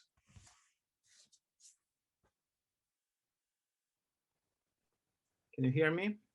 Yeah. Great. So thank you, Chair, for the introduction. I try to share the screen. Yeah, perfect. Okay. It's working? Yes. Great. So thank you, organizers, first of all, for having invited me here to present to the families my research activity in the field of Krabbe disease. Krabbe disease is an autosomal recessive rare genetic disease. So the parents are perfectly healthy, but they are both carriers of a pathological mutation. In this case, the children will have the 25% of probability to inherit both the mutated genes and thus to have the disease. There are several forms of Krabbe disease. The most common and severe is the early infantile, with the symptoms onset within 6 months from birth. The gene which is mutated in Krabbe disease is the GALC gene. This is responsible for the production of the GALC enzyme. GALC carries out its action in cell lysosomes that are specific cell compartments that contain many enzymes whose function is to digest the used cell materials, such as lipids, carbohydrates, or proteins. GALC is just one of these enzymes. Errors in the gene sequence make the enzyme to be produced with defects, leading to a drastically reduced functionality or not to be produced at all. The GALC enzyme is particularly active in the brain and in central and peripheral nerves. In this cartoon, it is schematized how it works. It is like a scissor, which removes galactose in specific molecules called galactose sphingolipids. This function is very important in the nervous system, and in particular during myelin formation and maintenance. This is because myelin is mostly composed beyond water just by lipids. GALC mutations cause GALC loss of function. Thus, the GALC scissor cannot cut anymore its targets. This leads to the accumulation of an undigested sphingolipid called psychosin. Psychosin is really very, very toxic. Its progressive accumulation kills the myelin cells, leading to a widespread loss of white matter and to the following neurodegeneration. Now, in order to treat Krabbe disease, the most obvious option is to reinstate GALC activity where it is needed, that is, of course, first of all in the brain. The dream would be to systematically and periodically administer functional GALC to recover the required enzymatic activity in the nervous system. This might mean making periodic GALC intravenous injections, or maybe just taking some GALC pills every now and then. Unfortunately, this challenge is formidable because of the presence of the blood-brain barrier. The blood-brain barrier is like a wall that separates the blood flow stream from the brain. Passing through this wall is a highly regulated physiological process, and it is practically forbidden for big drugs or molecules like enzymes. So we need to find another strategy. From the clinical point of view, the only available therapeutic option is blood stem cell transplantation in newborn patients. With this procedure, stem cells from a healthy donor are injected intravenously to the patients. This kind of stem cells can, once in the blood flow, transform in blood cells such as red or white cells and reach the brain. Here, they will start secreting functional GALC that will be taken in by the host brain cells. In this way, overall, some GALC activity will be restored in the patient brain. Unfortunately, this therapy was proven to be not that effective, especially in the most common and severe form of the disease. Moreover, this treatment requires in general chemotherapy, which can be very tough for the little child. Instead, the most promising alternative is at the moment at the preclinical level, meaning that it is being tested not in humans, but in animal models of Krabbe disease. A number of implementations of gene therapy were published, which were effective in improving the lifespan and condition of the tested animals, not only in the case of mice, but also in case of larger animals, like dogs and even non-human primates. Gene therapy exploits a viral vector. This viral vector contains the correct GALC DNA, and it is in general directly injected into the affected brain. Once in the brain, the virus infects the host cells that in turn start producing functional GALC thanks to the instructions of the DNA carried by the virus. The disadvantages of gene therapy are that it is rather invasive, of course, and that it was recently found in the mouse model that a single viral injection is not enough to sustain enough GALC activity during the animal growth. This makes development of supporting therapies very important to be used in combination with gene therapy. Our approach to increase GALC activity in Krabbe disease is based on the use of nanotechnology, and in particular, the use of nanoparticles. What is a nanoparticle? Well, it is a sort of intelligent drug with dimension that can reach a billionth of a meter. Here you see a scale comparison. Just to have an idea, the dimensions of a nanoparticle are to those of a ball, as those of a ball are to those of the hearth. These nanoparticles are intelligent because they can be designed to have specific functionalities. In particular, they are typically composed by a core with the drug to be transported, and a shell with an external decoration that gives the nanoparticles the capability to interact with the host in a very specific manner. Going a little bit more in detail, the nanoparticles that we have proposed are based on PLGA. PLGA is a safe and biodegradable polymer that can be easily shaped into nanoparticles with the right size to go through the blood-brain barrier. Then, as you might expect, we have loaded PLGA nanoparticles with functional GALC. And finally, we attached to the PLGA a so-called brain targeting peptide. This is a molecular unit that has a high affinity with specific proteins present in the blood-brain barrier. Thanks to this targeting peptide, when the nanoparticles are systematically administered, are expected to bind to the blood-brain barrier and automatically transported to the brain side by these proteins, and here released.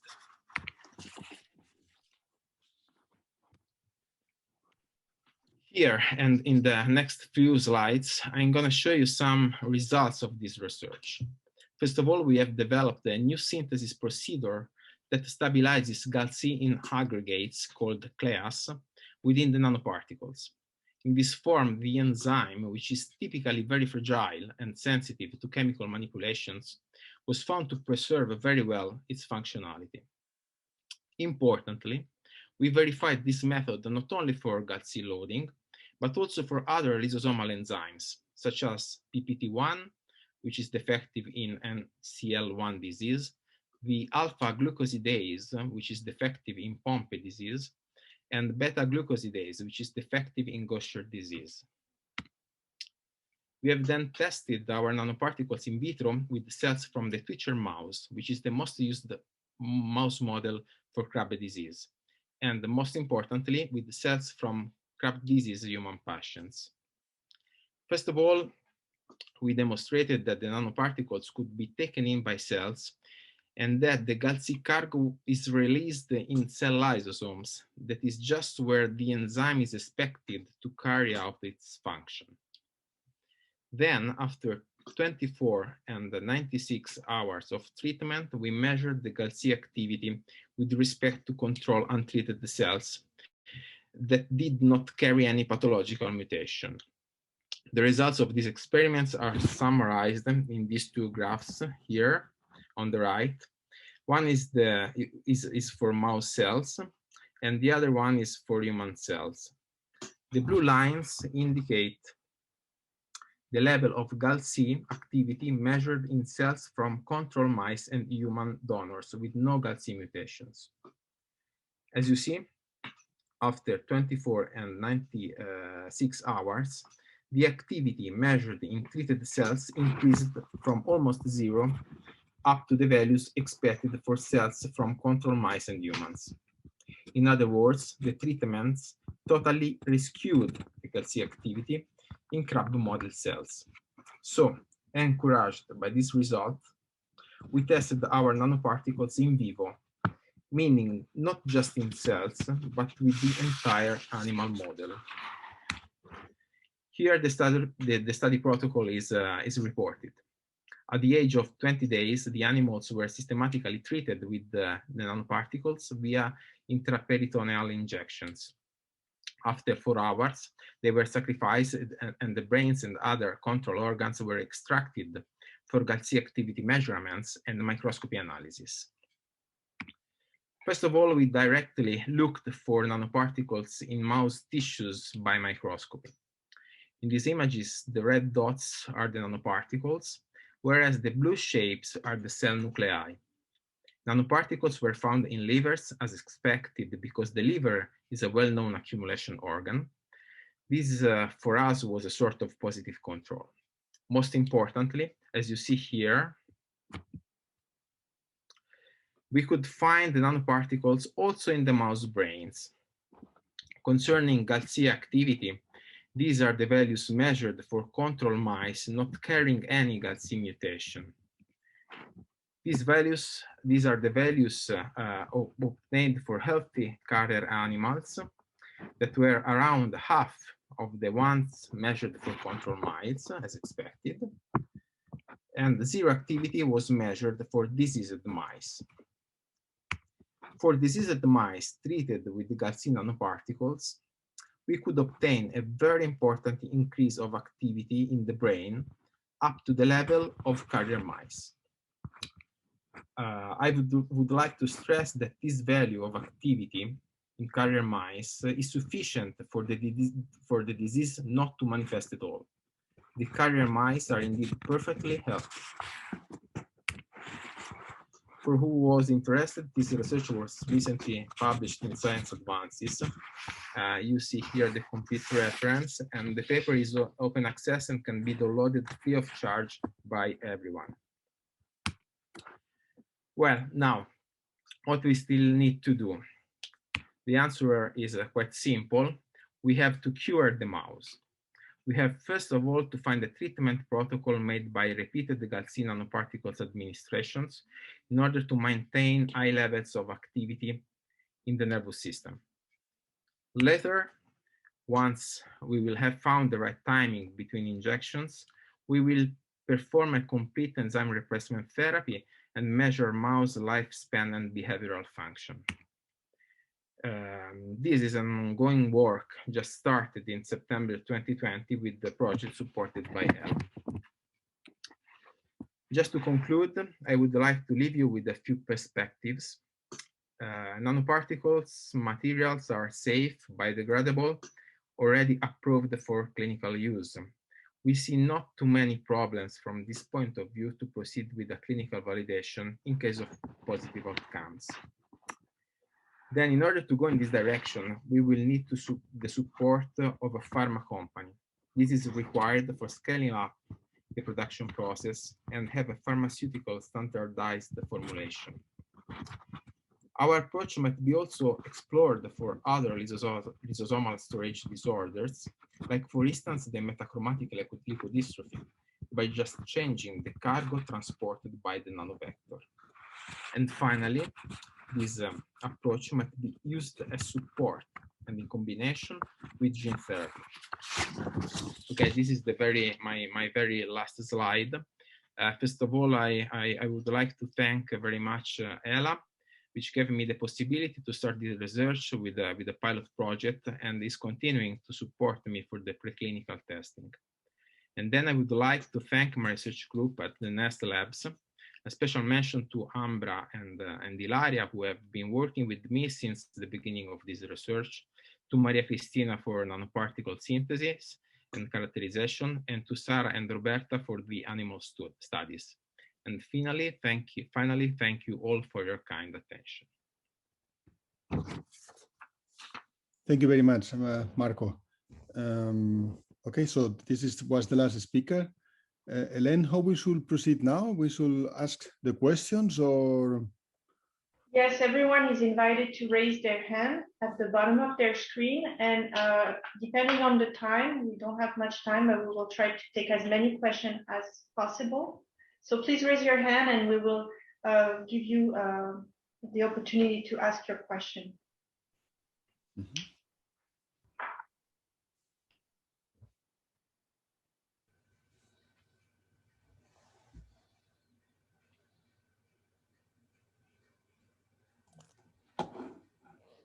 Bonjour, est-ce que vous m'entendez?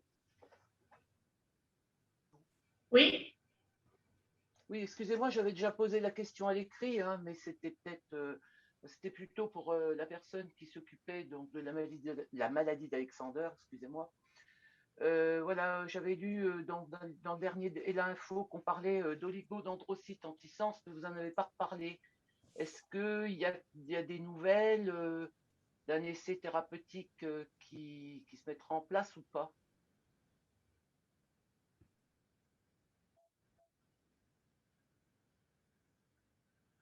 Je ne sais pas si j'ai été comprise. Well, thank you for your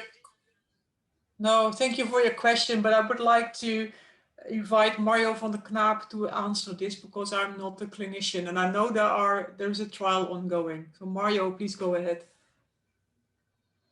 Okay, thank you, Ellie. Can you hear me? Okay. Yes, there is a development. Jonis is the company that developed an antisense oligonucleotide for Alexander disease, and they are far advanced in preparing a trial. And Amsterdam is one of the sites in which patients will be included and be treated. And as far as I know, there are 2 more sites in the UK, and I think that's it. And the other sites are in the USA. So for North Europe, it's mostly Amsterdam that will include patients. And I hope that the trial will start at the end of the year or perhaps the beginning of next year, but pretty soon.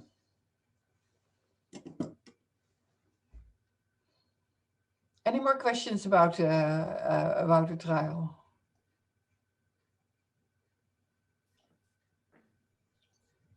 Sandra, vous pouvez poser votre question. You can ask your question.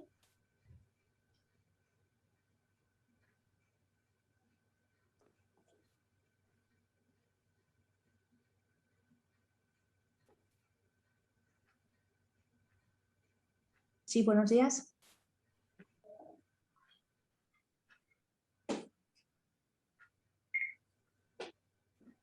Hola, buenas tardes. Yo quería hacer una pregunta sobre leucodistrofia metacromática.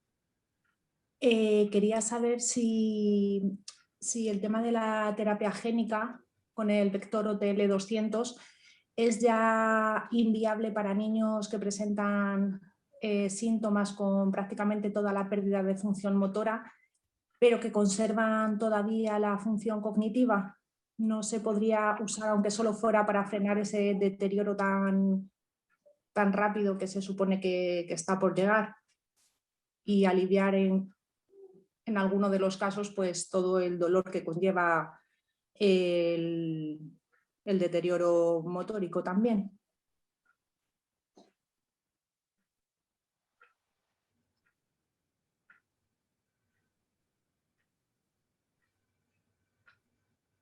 No sé si me han oído bien. Sí, Can I try to answer? Unfortunately, we observed motor impairment, particularly in children treated in symptomatic phase. It was not a motor impairment so severe as in the natural course of the disease. So less pain, less spasticity, and better quality of life. For the moment, there is no way with gene therapy to stop motor progression in patients that are already symptomatic. We can prevent it treating in pre-symptomatic phase if we are lucky to do the diagnosis before symptom onset. We are not sure if in future maybe combined therapy can help to prevent also motor impairment in symptomatic children. The problem is that when the damage is already there, we have the impression that neurodegeneration continue despite the treatment, despite gene therapy, and we cannot stop a damage in the brain on the peripheral nervous system that has already developed before treatment. Because we are not able to repair all the damage in the brain if it is already there. We can prevent the damage, is what we have learned in these years.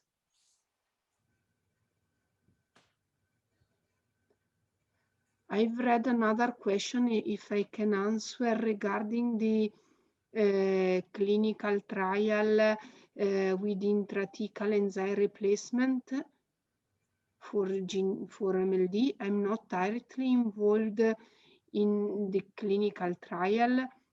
I'm not sure if someone is more informed, but for my knowledge, the trial is close to recruitment, but I think the investigator involved in the clinical trial needs more time to analyze the efficacy of the treatment long term and to allow an approval by European Drug Agency of that medicinal product. The pathway toward approval is unfortunately long for any drug of our field. Thank you. Next question from Marina. D'accord. Merci.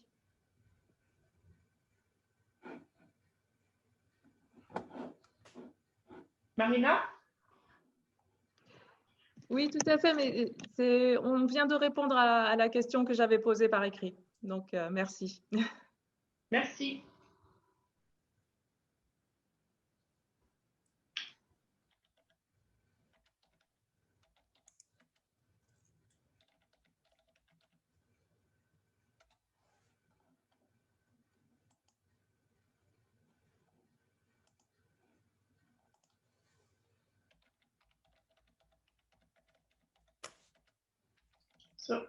So is there any more questions?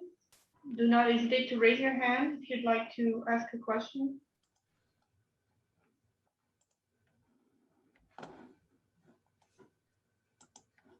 Daniela?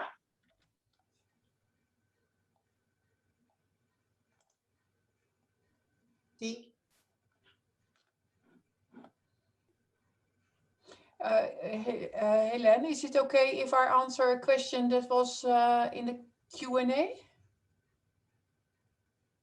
Yeah, I don't know if Daniela has opened her microphone, but I don't hear her yet. Okay, maybe Mario, you can answer the question then. Well, somebody asked where they can find the details on the Vanishing White Matter trial, and I typed it on the Q&A, but perhaps Elise and Helene, can you also share it on your website so that people can read the details about the precise inclusion criteria and things like that? Yes, absolutely.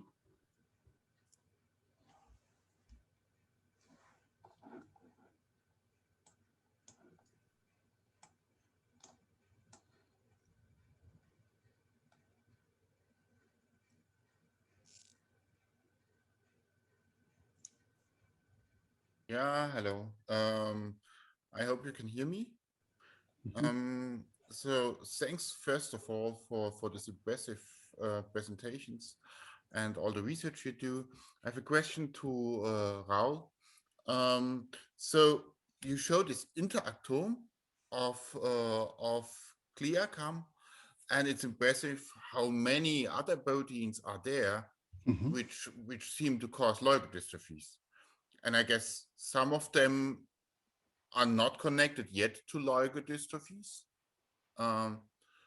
Does it make sense to specifically look into the genome of patients which have unclear leukodystrophies to see if this is connected somehow? Because it seems to be a very critical process which belongs to all these genes all together.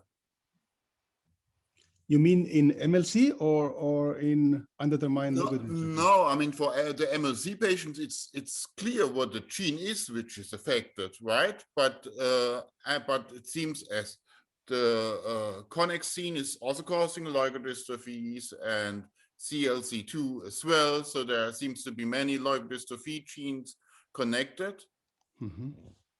And maybe more leukodystrophy genes are in this interactome, which are not known to be leukodystrophy causing genes. Yeah, But I think nowadays, now with the advances in genome sequencing, the genes can be found easily just by sequence the genome of the patients. Of course, maybe there are unknown genes that are present in this interactome. That's possible, yes. But I mean, when we found GlialCam together with Marjo, it was 10 years ago, the next generation sequencing was not established. So in this case, we follow this approach that you are suggesting. So we take a candidate and Marjo screen for mutations. No? But nowadays, I think that people are finding the genes just by sequencing the whole genome of the patients. It's not it's an easy approach, I would say. Yeah. But it's a good suggestion, Tobias. So I think. Yeah. No, I think that's clear. Yeah, I was meaning more because I mean, seeing the sequence doesn't not always tell you if a polymorphism is problematic, and maybe one can have a closer look into the full genome of such candidate patients. But yeah. Yeah, I think proteomics also give you an idea of the function of the proteins and how are linked together. Yeah. The genome, they tell you there is a mistake, but then you have to work to understand how this mistake is related or not with the proteins you are interested. Yeah, thank you. Yeah. Thank you, Tobias. Next, Olivia, maybe? Bonjour, vous m'entendez?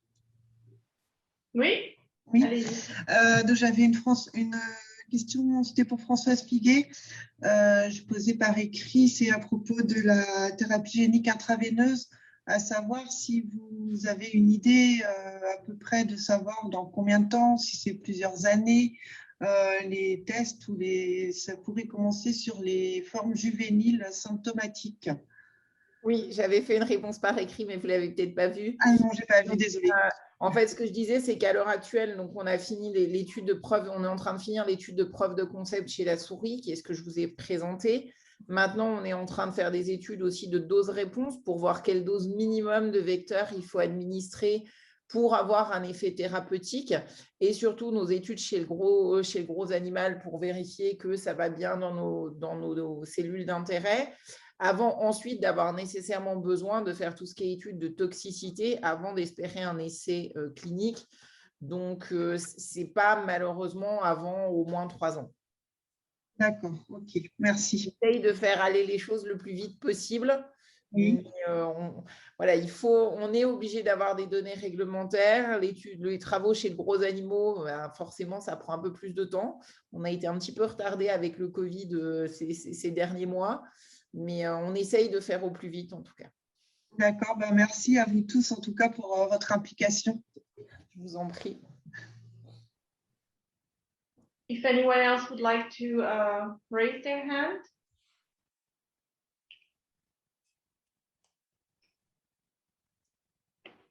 There is no more questions right now. Then I believe that could conclude our seminar.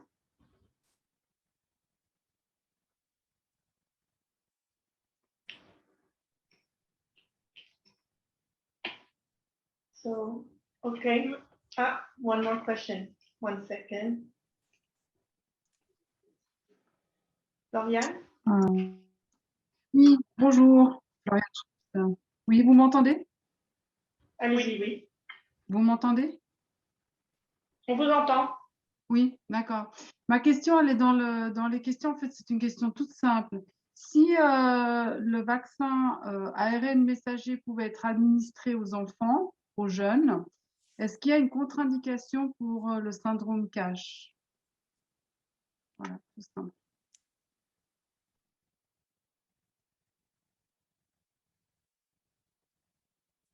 Je pense que vous parlez du vaccin contre le coronavirus. Absolument.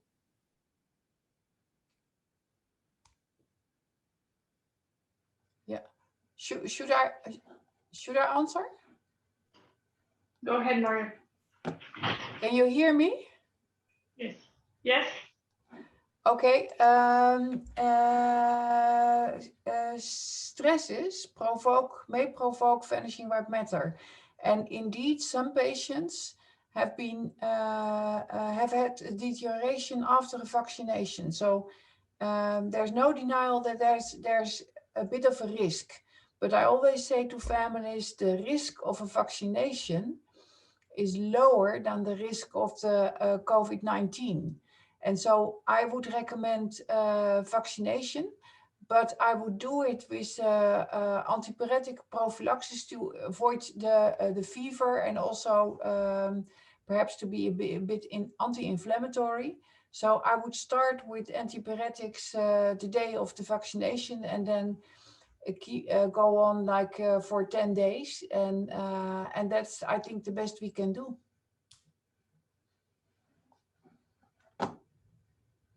So did I answer the question? Yeah, thank you. Daniela? Daniela, you raised your hand. You'd like to activate your microphone.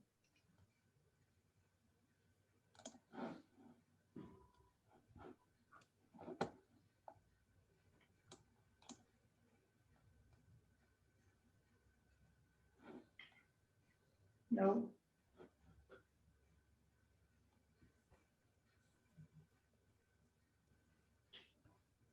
Right, so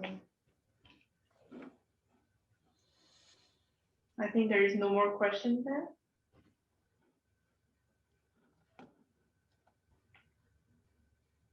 Yeah, here we are. Mi sentite? Sì. Mi sentite? Sì. Volevo sapere se avete novità sulla leucoencefalopatia megancefalica con cisti sottocorticali per mia figlia che ha 33 anni. Che mi avevano detto che si chiamava Van der Knapp, quindi non so se è la dottoressa Van der Knapp che l'ha scoperta.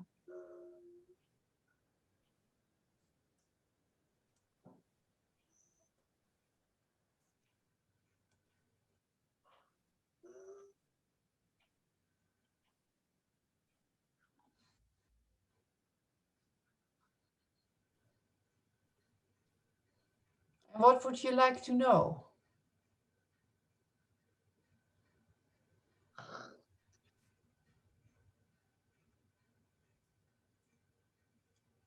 Se ci sono novità, se c'è una terapia, se ci state ancora studiando, non so, qualcosa.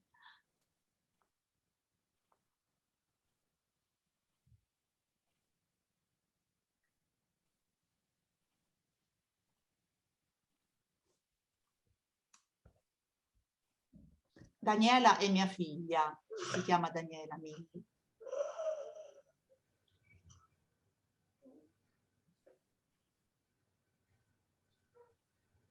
Io sono Valentina.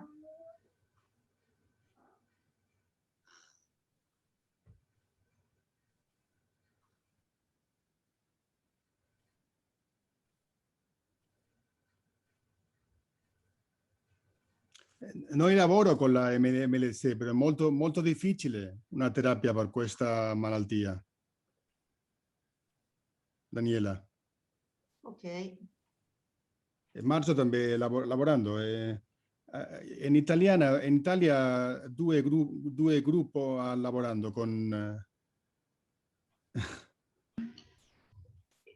Please keep in English for the translator to be able to translate. Thank you.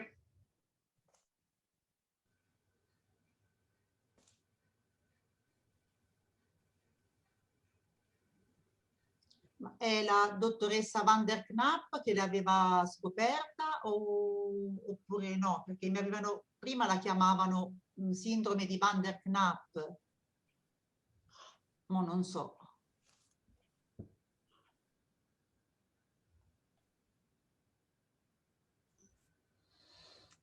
Yes, we first described the disease, but I think MLC is a better name because some people were emailing me and saying my son has your disease, which really doesn't sound good. So I think MLC is better. And I agree with Dr. Esteves that finding a treatment is very difficult. And what I also find very difficult is to keep the balance between doing harm and doing good for MLC. There are some terrible diseases like infantile metachromatic leukodystrophy or early onset vanishing white matter. You know how the disease course is going to be. You know that the child is going to deteriorate fast and be very handicapped. But MLC is a very slow disease. And that makes you also have to consider if you do a treatment like it may cause harm, I would be worried about it. Like for gene therapy, I find it difficult. I've also seen harm from gene therapy. And also trials will be very long because you have to wait very long before you see a change in the disease course. So for therapy development, MLC is, I would say, more difficult than the more severe diseases. Would you agree with me, Raoul? Yeah. It's, I mean, also as the animal models are not good enough to test it. And you have to put in a balance, no? Whether it's put a virus in the brain can even worse the disease. So, and also I think the main problem even is that we still, after more than 20 years, we even don't know a clear picture of what is the function of the protein. So, and I think this is a really important question. We have now some new ideas, but there's not a clear picture of what the protein is doing. And without this information, then how can you know what you have to correct? No? That's also a difficulty. No? For vanishing white matter, you know there is this translation factor, everything is clear. No? But for MLC, I mean, even today in my talk, I mentioned 5 different proteins that are affected. So then you cannot correct each of the proteins. It's a complex disease. To be honest, I'm not even sure that the white matter disease is really the problem. It might also be just how it shows. But when patients already have a severe brain MRI, they may still be fine. But as Dr. Esteves said, there are many other functions, like we see increased epilepsy in patients with MLC. And when you look at the potassium handling in MLC, there's a problem, and that increases the risk of epilepsy, which is not specifically a feature of the white matter disease. So I'm sometimes also worried about that we even don't know what we have to cure.